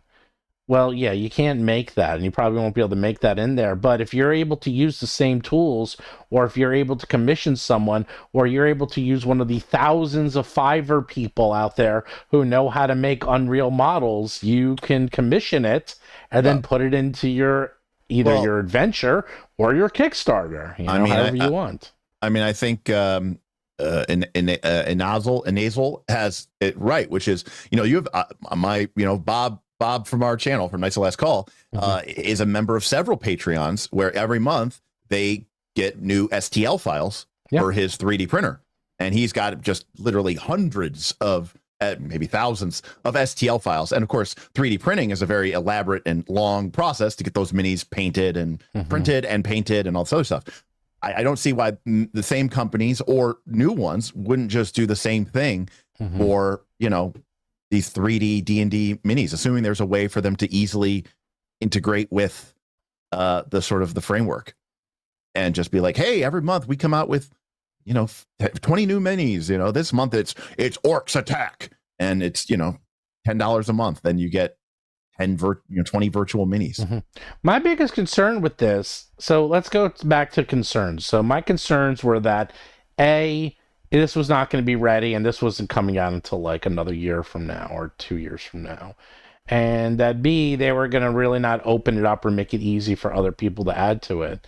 It looks like, first of all, it's going to definitely be launched next year, that they're going to start testing it like very soon, like publicly. Yeah, you said this month. They were trying to do it this month. They were hoping, but they didn't hit that. They didn't that's why they went to PAX. But the PAX build they said was like the live build from just a few days ago. So they said this was like a really fresh build. Look, it still has a long way to go in terms like the spell effects. Like only maybe 10% of the spells were in there. And they actually said, like, the spells that were grayed out said not available yet, so, but they said they're adding Were you them. allowed to prepare them, but they just didn't have an animation, or did they not even let you choose them because they didn't have an animation? No, you couldn't choose them. They would list them, so you had them. But you might have to do it the old way. It's like, oh, I cast Magic Missile. Well, Magic Missile isn't programmed in there. Well, I still have it, so I still cast it. The thing is that was smart about this is they weren't trying to automate everything. In fact, it really was, and I keep saying it is Dwarven Forge. It's like, okay, here is the pictures, and here's some tools for automation, but otherwise, it's just you talking and playing D&D, and a lot of like, oh, I do this, I do that. It's not like me clicking to do that item. It was I just have to do the rolls in the VTT, and you would still have to describe how you killed something or where you're walking or how you're opening the door. All that still had to be done by you and the GM, which made it, really interesting. And that also allows them to then add more stuff. So in a year from now, is it going to have a lot more automation? Who knows? It probably will. They'll probably start putting in more automation and more tools to allow people to, maybe go a little bit that way, but maybe they won't. Who knows? Yeah. Only the latest. Yeah, it was only the latest. There was no rule set, though. People are like, was there a rule set? No, there was no rules. That was something else. It was like, I can't emphasize this enough. There was just hit points, armor class, movement, tokens. There was weapons with their damage, how much damage dice they did. And there was spells with how much damage they did. And to hits. That's it. There was no rules. There was no like, oh, I do flurry of blows and it does all this. No, you just did it. And then you had to roll the right dice. Like when I did sneak attack, there was no sneak attack button. It was just like, oh, roll a 1d6. I rolled a 1. You do 1 extra point of damage. That was it. There was no automation for sneak attack. There was no buttons in there. Nothing. So click this if your target is flat-footed. Right. This no, none of that did not exist. None of that existed. I know automatically to apply backstabber and sneak attack damage. Right. No, none of that. Yeah. Which I'll say two things. Number one, I would be the first to admit that some of those quality of life features are nice when you're playing a game like Pathfinder 2nd Edition, which has a lot of rules.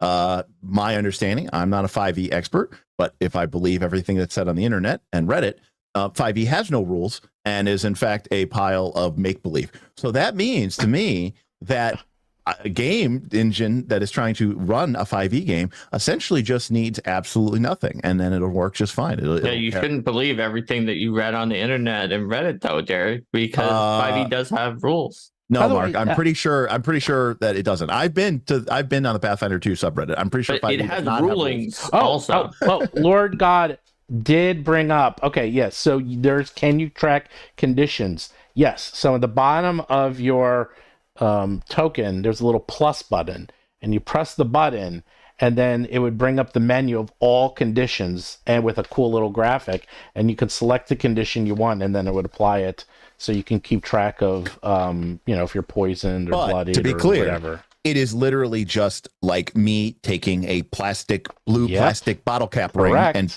putting it on a mini at on my table.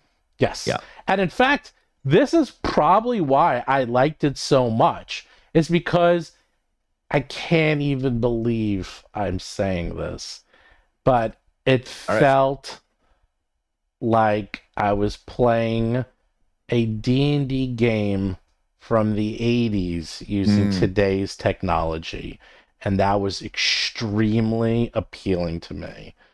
And I think it would be to you too, Derik, or you too, Mark. It was like, wow, it feels like an actual game, but now with just beautiful, everything's painted and everything's animated. Yeah, what made it feel more like it was from the 80s than the other games that you play? Because it actually looked like a table with, so when I used to play, what's more in the 90s, when I played in the 90s, my DM, Seth Lipton, he had a full set of Dwarven Forge.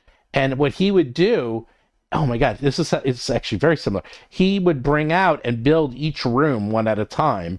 And then maybe he might build another room. But then if we moved away from that room, he would just wipe it all out and rebuild it quickly. So he didn't pre-build the dungeon. He just built it as is.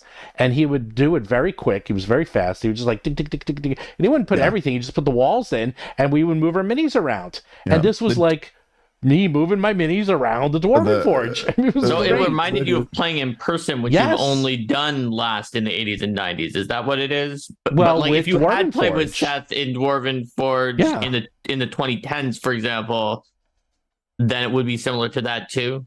I was just trying to figure out what made it more 80s, and it's more like what you were doing back then. It looked like an actual tabletop. It didn't look. It had the advantages of everything. It looked like a tabletop.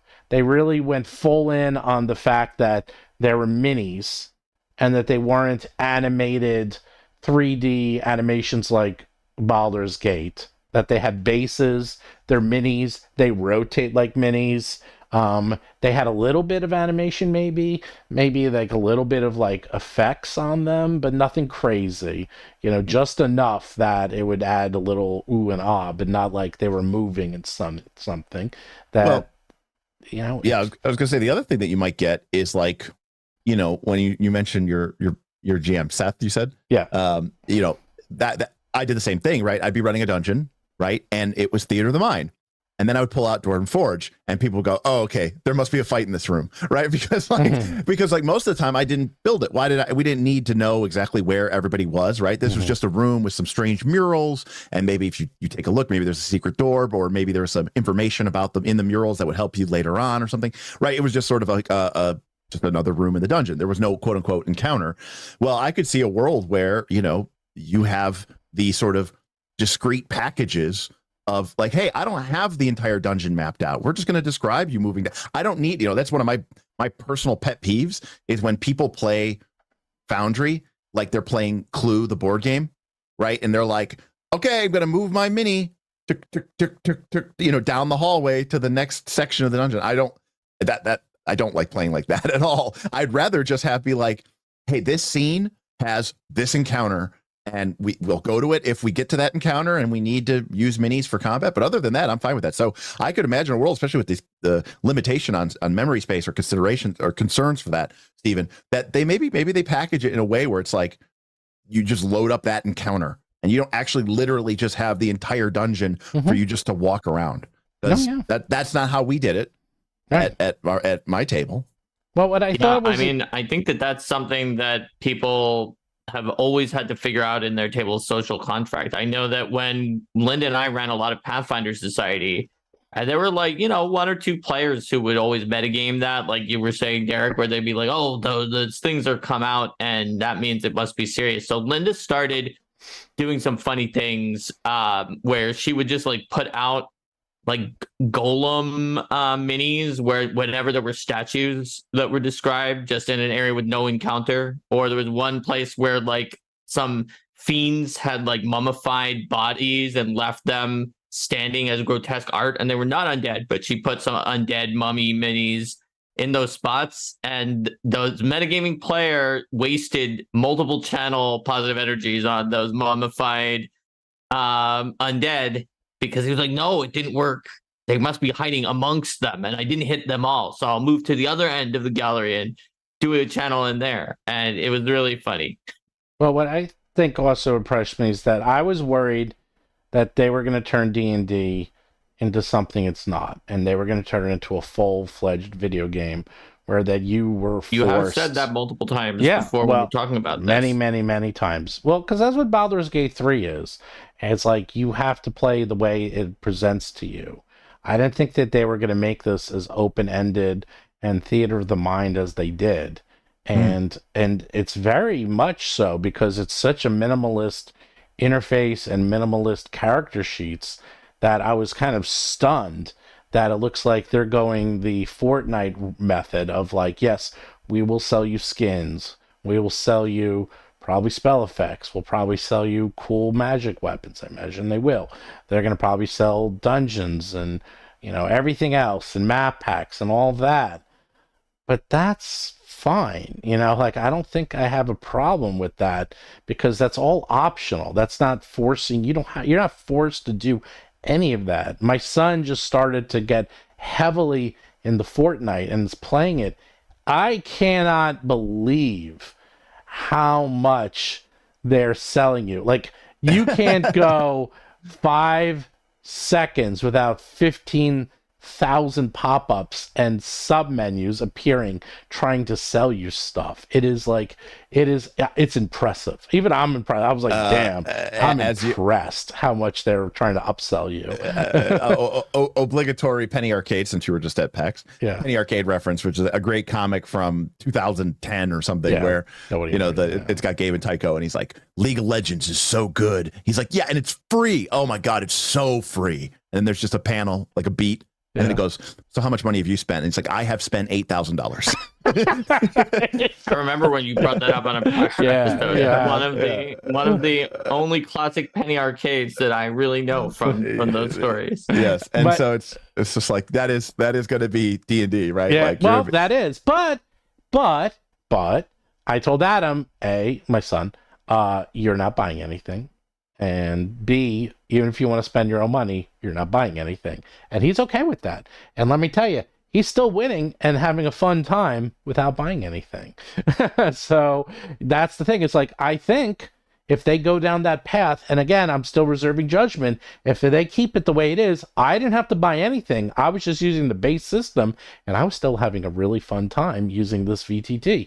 And that's why I'm thinking it's a success and it's going to be good, because I'm like, wow, I don't need to do anything. It just has the base. It doesn't even have the rules. Like, does it have the rules? No, it doesn't even have the rules. It has as little as you need, and you can play it, but it looked and felt great. And heck, I can play Pathfinder in this if I wanted to. Is it native? No, doesn't need to be. I don't need it to be native. As long as I got monsters and dice in there, that's all I freaking need. I can do the rest. I can do it like the old days. It's like, give me a perception check. You're actually going to have to roll a D20 and add to it. Listen, there's absolutely a danger here, because, I have played with people who have played Foundry, played Pathfinder 2, and played a class, and then like the macro didn't update or something in an update, and they don't know how to play. Yeah, they go, I actually don't know how this works, and I'm like, okay, it's cool, just roll a D20 like we would if we were at the table. And it's like, I actually don't know how how my character works. I actually don't know how much sneak attack damage I do. Like the game knows, I don't, and that's like, that is a thing where, these aids kind of can, create a certain level of disengagement, I suppose, or lack of knowledge with the rules or something like that. To a certain extent, it's true. It is a problem for some players, and for some, it's a solution to a problem that they have generally engaging with the game, and it's the only way that they can play. But I am glad to see that Steven has got down off the ledge of wondering and worrying that D&D was going to die and become a video game, like in that video, this was the death of Dungeons of Dragons as we know it, or something like that. So that sounds about right. I think that was literally an episode, and it was about how it was going to be a video game, just like Steven said he used to think. And so I'm glad to hear. I think it should be reassuring to our viewers who know that that's been something that he's predicting, that it now seems like it's not going to be that, and that it is going to be a useful tool on that VTT that does not remake the entire game into something that it wasn't. However, you still will need D&D Beyond, and if you want your detailed character sheet, it looks like look at their pound of flesh. They're still taking their pound of flesh. They need their money, otherwise what are they going to do? I mean, let's be very clear about this. I'm not on train, hype corporations, right? I still think corporations are evil and destructive, but the fact of the matter, so they are going to charge you for this, and I do think that it is it sounds like it is going to be a interesting option that will maybe entice a certain percentage of the population, like your Baldur's Gate 3 people or whatever, to be much more interested in playing in the game than they ever would have otherwise. So wait a second. So it says here, Scott S said Steven's 95% accurate predictions instead of my 100% predictions. Yes. I'm gonna caveat that. Oh, he's got to say. No. Well, I'm gonna tell you why. I'm gonna tell you why. Every single person that I spoke to at WoTC or indirectly at WoTC or in the game industry, they knew who I was. And they knew what we were saying, and they're all like, oh yeah, I was watching you during OGL. Like, they were all there. Yeah, they were watching you. They were ready to Pinkerton your ass. They were. It gets better. It gets better. I had a friend of mine who's working on this system, and he was meeting with the C-level execs, and during the meeting, his computer came up and his YouTube came up, and it was on Roll for Combat, and they all looked at him and started to talk about me and them during the meeting because they know who we were. So with that being said, I think they're starting to listen. Whether they changed their minds or were gently pushed into that direction, and maybe they put it this way, we I think helped put the seed into their brains and realize maybe there's other ways to do it. And maybe, just maybe, I had some pretty good ideas, which I think I did. to like, if you remember, I had all these things of like how to help them. No, but I did try to help them. Remember, I had like, I remember. Yeah, we did things. We did like a role playing session where I was your GM and you were role playing the CEO and making decisions. That one time, you made multiple ideas that involved the carrot about building a better product, and people will come. I remember all of those things. And embracing instead of beating everyone down, and like they're doing it. Anyhow, what were you going to say, Derik? Something about me like patting myself on the back or something? Yeah, something like that. No, but Zen did have a super chase. Said, I would love nothing more than to see WoTC collapse. We have the 5.1 SRD in Creative Commons, and after the OGL and Pinkerton incidents, they gotta go. Man, all companies are shitty. This one just happens to publish your favorite game and it's publicly traded. Like it's not great. Like they, in the perfect world, the way to make the most money would be to make the best game. But there are other considerations and factors in there. Things like marketing matter. Things like optics matter. And so, I mean, before D&D was owned by Hasbro. It was owned by Wizards of the Coast. Before it was owned by Wizards of the Coast, it was owned by TSR, a company that was really shitty and really, poorly ran and did a lot of really shitty things and stupid things. So it was the 80s. They all were bad back then. I think maybe I'm just not chaotic enough, but I think try to fix things rather than like if we tear it down, then there's just going to be other bad companies too, right? Like who's going to become? I mean, there's also good companies. Don't get me wrong. And Paizo, obviously, I think having worked there before, approached things from a standpoint that was a little more ethical than some of that OGL baiting that happened early this year at WoTC, some of these other things that people are talking about. But that doesn't mean that they would emerge like the market leader, right? Sometimes it is the more cutthroat companies that are the ones that make the most profit and then emerge at the top of the pack. So like, we don't know what a power vacuum would do. I would rather see the game that I loved since I was little just have it and the companies like repaired rather than say it removed. Yeah, by the way, someone said they were trying to win me over. I was not invited to this. I showed up. Okay. There was no like, oh, Steve's coming. He was actually on a blacklist and he managed to sneak in. Yes. That's correct. Man, I'm very good at sneaking in. No, I actually, they had it was downstairs. It was in a room. They actually had tickets to, look at everything. I got a ticket. I walked in. I mean, it was just yesterday. And then I sat down. It was noon. And they, I did the adventure. And I'm like, hey. They're like, we know who you are. I was like, okay. That was as far as we got it. They're like, hey, Steve.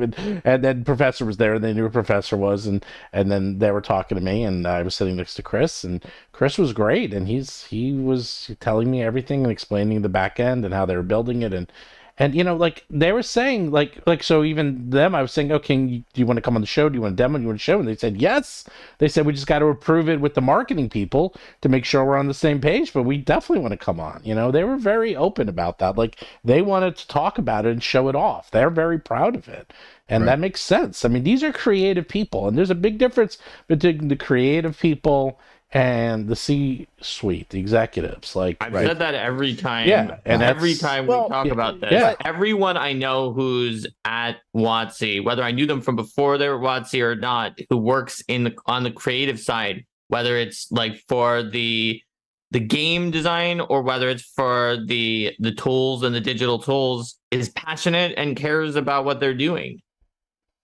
So yeah, I mean, I guess the thing is like, and the last thing I'll say about it is like, people in chat here or whatever talking about D&D stuff like that. It's like, okay, but there's like six, I don't know, arguably there's like 8 different prior editions of D&D that you could go and play. Mm-hmm. You could go play Pathfinder. You could go play, and for next year, we just talked about this. How many?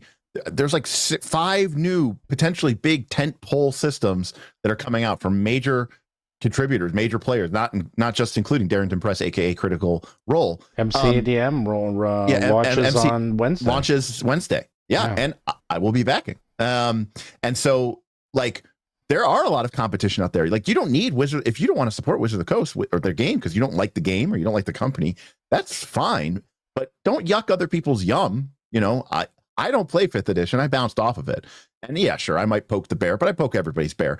But I would never tell somebody that they shouldn't be playing 5th edition. They should be playing, Forbidden Lands or, Legend of the Five Rings. No, because what difference does it make? It's not that D&D existing doesn't make it so that you can't go play these other games. I know for a fact.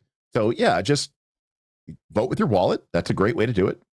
Express your opinions as you see fit, but try not to get too much in people's face about it. By the way, Vagabond already launched the Kickstarter, so you might want to get in touch with Indestructible Boy.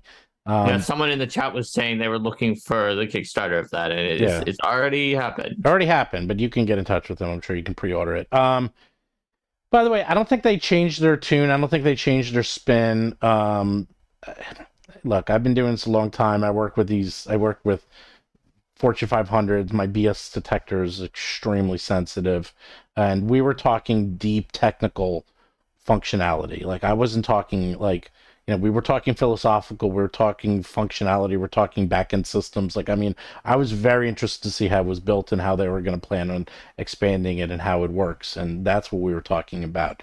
And, they were very passionate about it. And look, I played the demo. Like, they can't fake it. It was me with five other people. It's a real demo. Yeah, I mean, it's not like, oh, Steve's here, quickly change it over. No, there was nothing to change. It was And like, even then, why would they? But yeah, like when it comes to whether a tune was changed or not, like I think it's important to note that even though yes, one of the people Steven talked to, I think, is a vice president of digital, and had been quoted from some of the whistleblowers from within WoTC as saying things that seemed like they were different.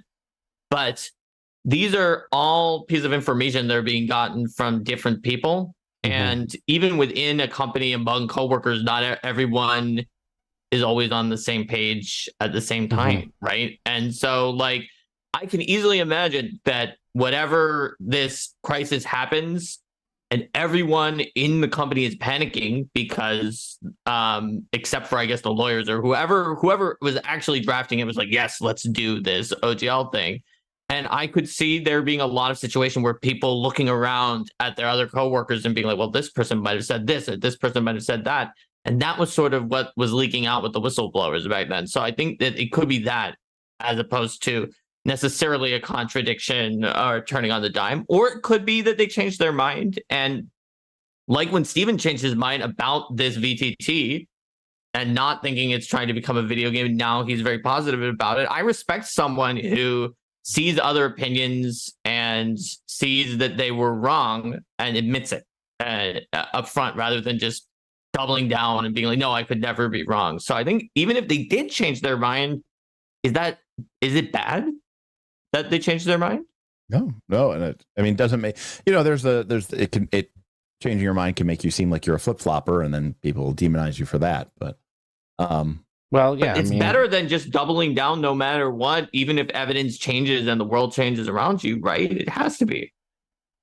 I would like to think so. I mean, keep in mind, look, there is very much a marketplace, which I'm not going to go into because I can't for legal reasons, but there is a marketplace. There's ways to make money. They're not doing this out of the goodness of their heart. They're doing this so that people, look, we did talk about this. We talked about specifically how the world is changing and that people are playing virtually. And in fact, the vast majority, it's not some people, maybe 10, 15 years ago, it was an extremely small subset. And then it was slowly growing. But after the pandemic, it has exploded, and it is the vast majority. It makes sense for them to have a VTT. They always wanted to have a VTT, but the difference between 15, 20 years ago, the VTT seemed like an extra, something that was a nice to have. This is not a nice to have. This is something they must have if they want to continue to be a viable company. And there's other people providing the service. There's Roll20, there's Foundry, there's Tailspire, there's lots. There's Alchemy, which is a new one. There's a ton of VTT companies out there. So they could have either continued to doing what they're doing, which is let other people do it, and they're looking in, or they can invest the time and money to make their own and to make it better and cooler and integrate with D&D Beyond and make it really good. And you know what? They're going down that route. They're doing the route of, we're going to make a VTT and it's going to be awesome. And it's going to integrate with our tools and our rule books, and the spells will automatically be in there and they're going to work and they'll have spell effects. And wow, what do you know? Make a good product, make it fun to use, people will buy it. I'm kind of on board, and it worked because that's how it's supposed to work. And if you try to do it the heavy-handed way of forcing people, you know what? Maybe 10 years ago that would have worked. Maybe even 5 years ago. But people today are very savvy. They're much tighter. They're much more into the online community and how online works. They're very, very savvy with the whole online community, especially after COVID. So they were able to sniff that and tell that, oh, this is a very handed approach. You're forcing us. Plus, there was more solidarity than expected with the content creators from the users. Right. But you know what? And my lawyer said it over and over again. It's like, if you want to succeed, make a better product. That's it. And it's like, well, that stinks. And they weren't trying to make a better product. They were trying to force everyone. Well, now they are making a better product. Maybe they were trying both. But it's very weird to do both at the same time, because once you think, if you believe in your product, why do you need to use the stick? Just start with the carrot. Someone in chat was like, well, if you use the stick first, the carrot seems like a better option. I disagree, because I think they had a ton of goodwill from so many people going into that was squandered. And it doesn't make the carrot seem more tasty after the stick. In fact, it makes some people, especially this day and age, a little bit wary. Is the carrot poisoned? Other things like that, right? If you just lead with the carrot, then everyone would have been like, this is awesome. This is great. We like it. Not everyone, of course, but people would have had that opinion. Whereas even now, when you're saying that you saw it and it was good and you saw it in person, some of the people in chat are still not sure, or they said they're still done. And it's completely reasonable. They're still done because of the stick approach attempt. That's a reasonable. Oh, I'm not. I'm not letting them off the hook. That's the thing. Yeah, I know. I'm completely not letting them off the hook. I know you're not. One of our most recent videos was, should they be held accountable for the things that they did? And you said yes. Oh yeah, but that doesn't mean this is an individual product that's part of a much larger suite of products. Yeah, absolutely. And this looks good. Now, what happens if the Dungeons and Dragons Revised, or whatever they're calling it now? They actually had a new title. It was like, They should call it D&D Remaster. It is it's revised. It's D&D Revised is what they were calling it on the channel. And I was like, man, if they did remaster, that would have been crazy. But I think they're like, damn it was taken. Okay, revised. It got taken. Yeah. But so that's what they were calling it in their talk, was revised. I was like, oh man, how many different terms? At first it was 1, then it was D&D 3. So D&D Revised. Fine, D&D Revised. So D&D Revised, maybe it stinks. Maybe it's terrible. I'll talk about it on Wednesday. I don't think it's going to be. I was very impressed with what they saw. I don't know. I think that it feels like they had 10 years to look at what was going right and what was going wrong and make some adjustments. And like, to me, I don't see any reason why it's not going to be quality of life changes and improvements like the Pathfinder 2e remaster for the most part. And you'll find a few things. You'll find a few things that stick in your craw that don't fit or that you don't want to use, possibly also like the remaster, and then a lot of good changes. That's probably what it's going to be. Yeah. It'll be interesting when it comes out, because I've been so removed from the 5e game for so many years. So have I. And I'm very excited to reread the rules from a fresh set of eyes. Because I understand that everyone's going to have their biases, right? Things that, for example, like me with Pathfinder 2 and Remaster, there are things that I wanted them to change and they didn't, or things that I did want them to change and they did. And, right. So I have all these biases about what from my play experience. It's very hard for me to approach the game from a, very unbiased, neutral standpoint. But essentially, more or less with D&D, I can.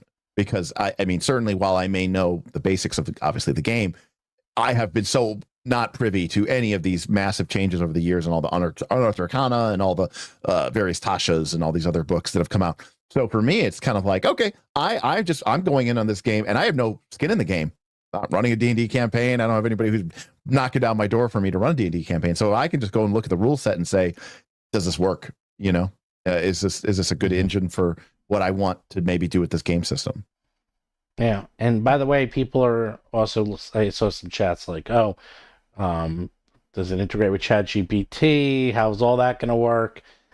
We didn't get into that, but yeah, I can very much see this working as a single player experience, as really, again, I don't see the problem with that.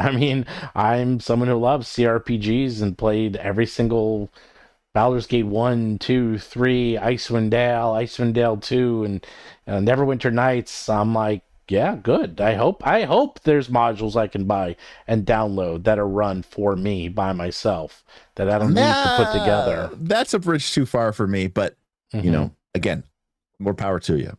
Yeah. And yeah, I hope I can even get the Battlezoo products on there. That would be great. I would love to get them on there. I guess we'd have to look at what the license was and see what terms and conditions are there and run I it past believe your it would lawyer. be, it would probably be, you'd have to do exclusive. You would have to do it on theirs and only theirs. Yeah, but which is a problem because we have it on a bunch of things that are not theirs. Correct. So we'd have to see. So you might have to do something new, and who knows? But we're not up to that point yet. I got a way to go. Yeah, but before that happens. I see people in chat, talking about like, oh, I'm just going to stick with the original stuff. And my perspective on it has always been, I guess you would call me an additionist, in that I would rather they create like whole new revisions and editions of these games every like 5 years. Because you know what? I can always go back and play the edition. Like, for example, we might start a 4E campaign or maybe even a 3E campaign. And I could do that, but I still have all those rules. So I would rather them give me new options, right? Because I'd rather see new development, new changes, radical changes, because I can always go back and play the old one, right? And I think some people feel like they are so bound and integrated into these rule sets, because of like D&D Beyond or because of Foundry or whatever. And that puts, it's almost like a, golden handcuffs, right? Where it shackles you to whatever the current version of the truth is for your certain RPG. And that's one of the reasons why I very much prefer and still stick to an analog representation. I get really frustrated. Just a quick side. I have a house rule for Legend of the Five Rings that I use, okay, which lets you keep an extra die if you have 3 or more skill dice. And I want to run some Legend of the Five Rings games for my patrons over on my Discord. But it's fun to use the dice roller. Not many people have these proprietary dice. And so it's fun to see it like in a Foundry or in something like that. But guess what? It won't let you hold on to an extra die because that's not the rule. And I'm not going to go code a JavaScript module to fix it. And so it becomes very, it's very much the antithesis of how I run games. I like to just use the game, run it as I see fit, and not have all this automation and all these rules automations, which is why I'd rather forget 5.5 or remastered or revision, whatever they're calling it, revised. Come out with 6th edition. Make it different. Make it new. The same way that 4E was different from 3E. Was. I know they won't. And that is why I say I'm an additionist. I would rather see, Pathfinder Remastered came out. Editions.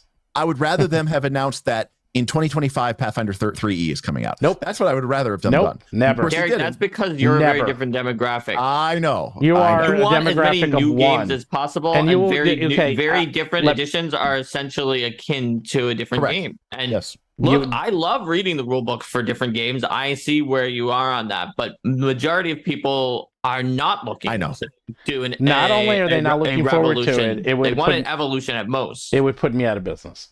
Do you want to put me out of business, Derik? Well, no, but there you go.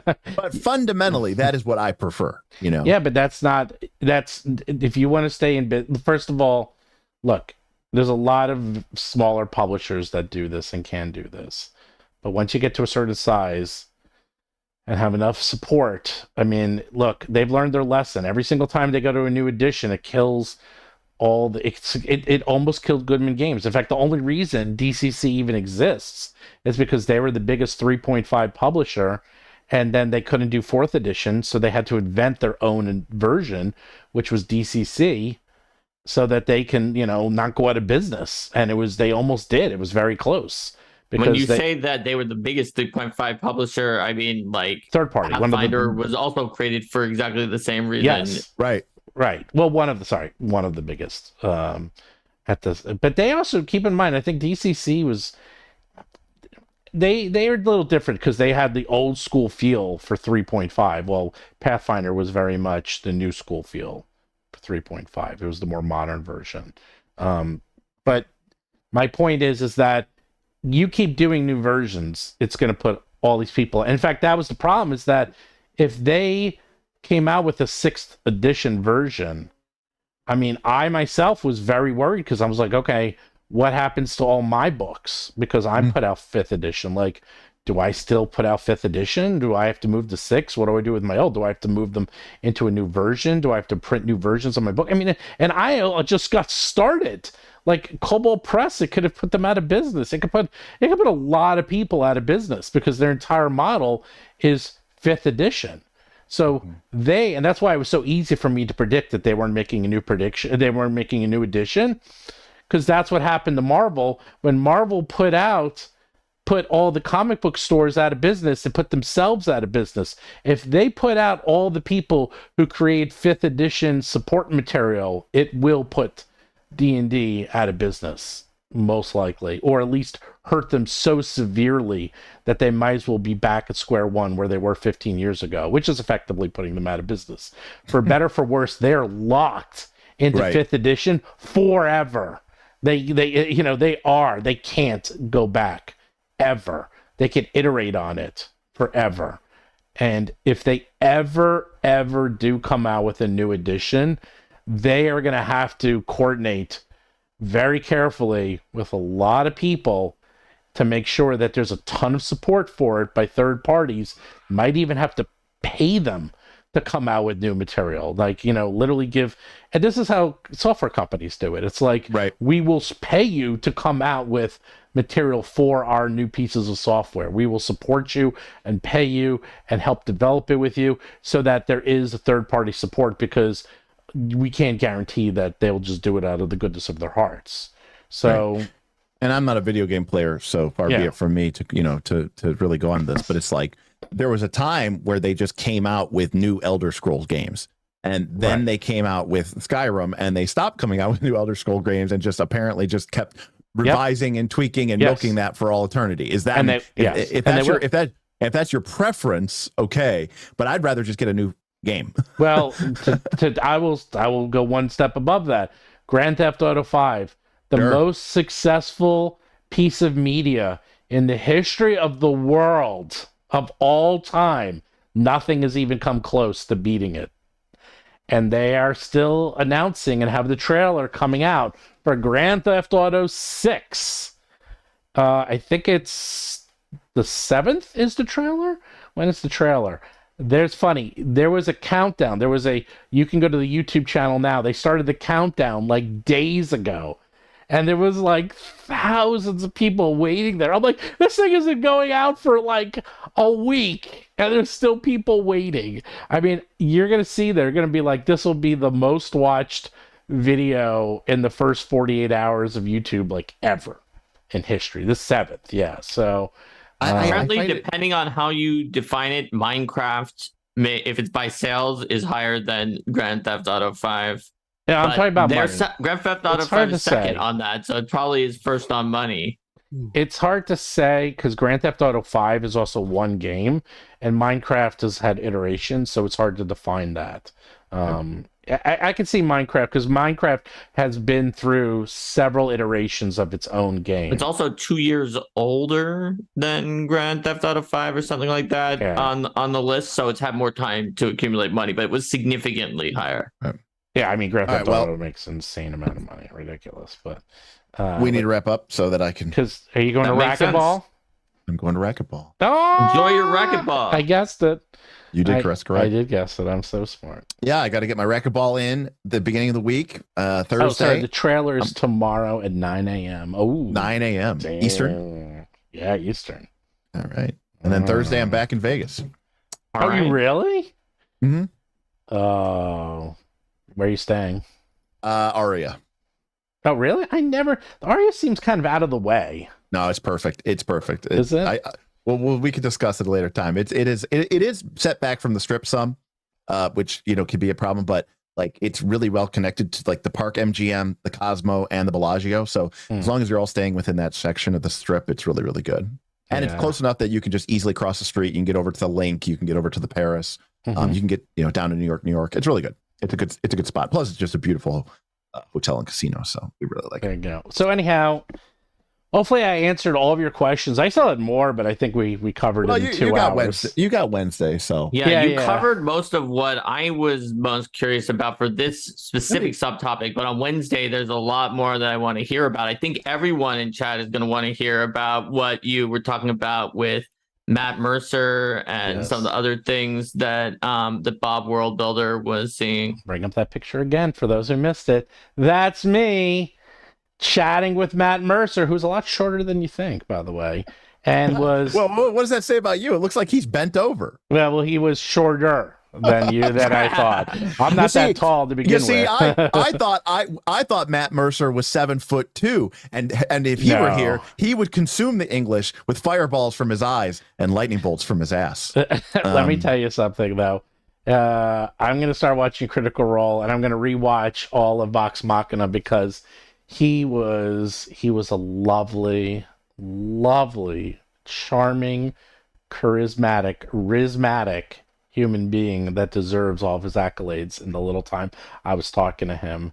And best of all, he knew who I was, and that was impressive. Steven liked that the most.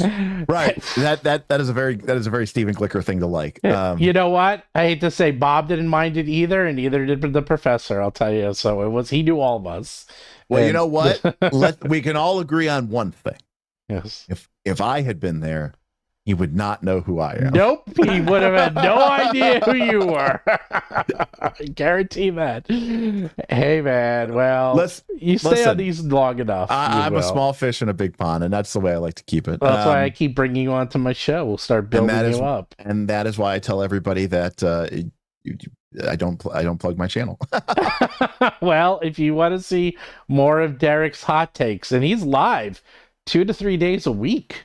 I do go live too. Yeah, he's on all the time, and his show is long, and he's got a studio, and he's got fresh takes on lots of weird games that no one plays except for him, and he'll do live streams of Root that does dozens of people watch. Dozens of people.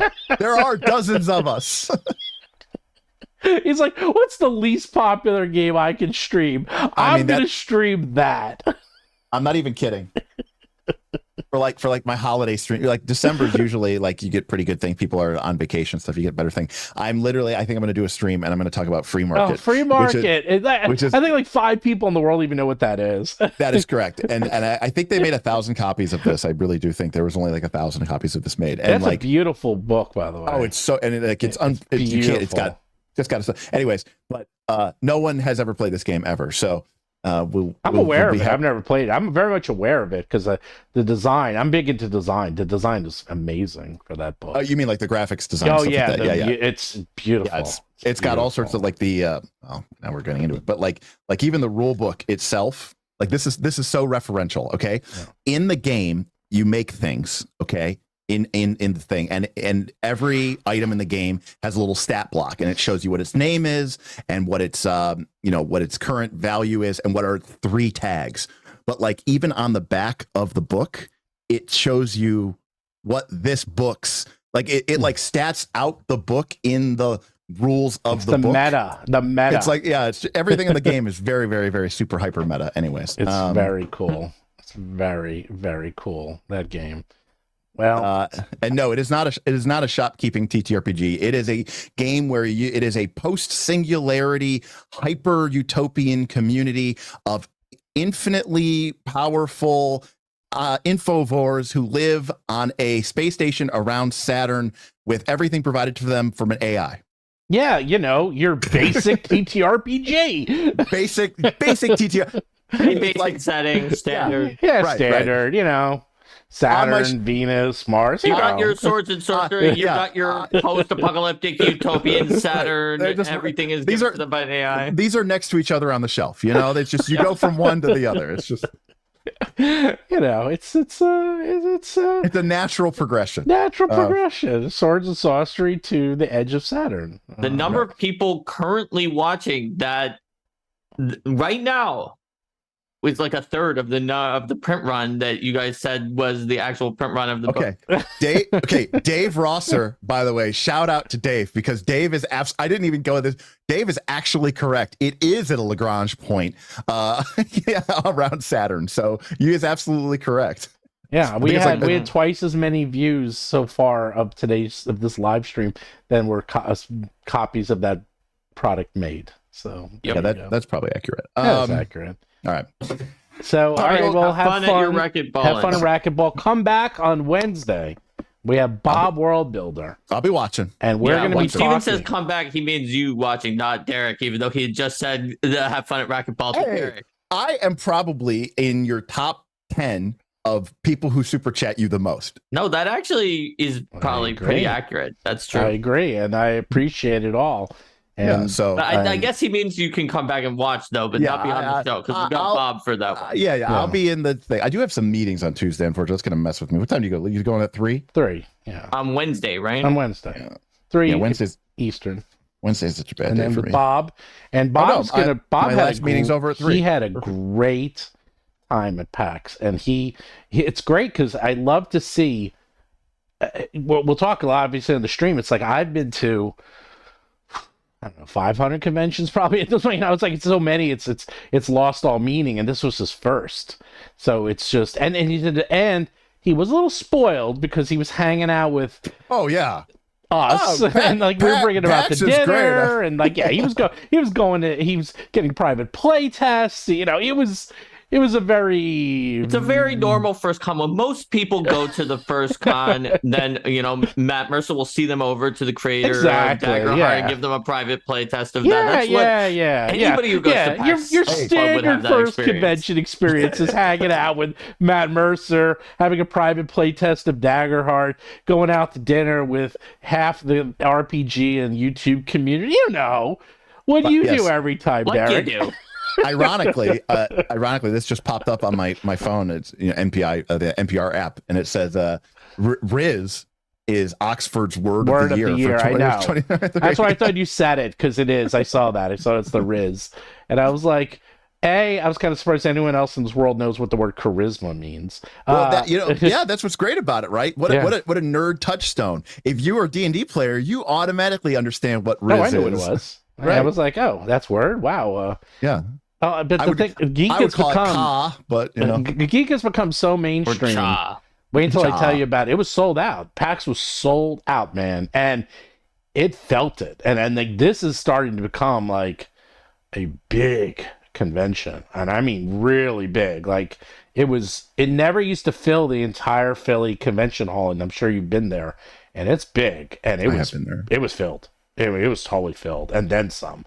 And I was like, "Damn!" Like they're outgrowing Philly, which is not a small place. I got to go, but Gen Con has definitely outgrown Indy. Oh, sure. Yeah. But they'll never move. I mean, first they have long-term commitments, but I know. Yeah, there's nothing left. I mean, but they need to. I mean, yeah. Where else could you go? There's not a lot about. Well, let's start going overseas or something. That convention center has got to be one of the biggest in the country. Well, not only that, they actually had talks. We were talking. Some people had to run their games in restaurants because that is how oversold they were, and they literally ran out of places to run games. It's like, oh yeah, literally go to this restaurant, and then in the private room in the back is the official X game or whatever, and it's like, really? Like that's how much they ran out of room? Is that they're starting to soon before you know it, I sort of got there's going to be tents popping up on the streets, and they're going to be like pop-up events where you have to run in there because they ran out of space. There's no more space in the city. They ran out. Just ridiculous. All right. Well, thanks for joining us so late, and have fun at racquetball. And Mark will be back on Wednesday. Oh, what was our closing? We had a good closing that we used last time, Mark. What was the closing from last time? That was a great closing. Well, thanks for joining us, and we'll see you next time on Roll for Combat Live. Oh, that was just like, thanks for everyone for joining us at Roll for Combat Live. I don't know. I'll look at it. It's something. You need to get a graphic animation. Yeah, we're still working on it. Yeah, I gotta workshop it, but we'll figure it out. But I've got outro music and everything. I have people who stick around after my stream just to listen to the outro music. Your outro music is fantastic, by the way. I do too. And you know what? Show me where you got that so I can steal something like it, because it is. No, your outro is really good. I love your music. I don't know where you got it. It's that jazzy synth music. It's fantastic. That is accurate description of it. Roll for last call. I love it. All right. Well, it's my last call. I got to go lose some racquetball. So bye. Bye, everybody.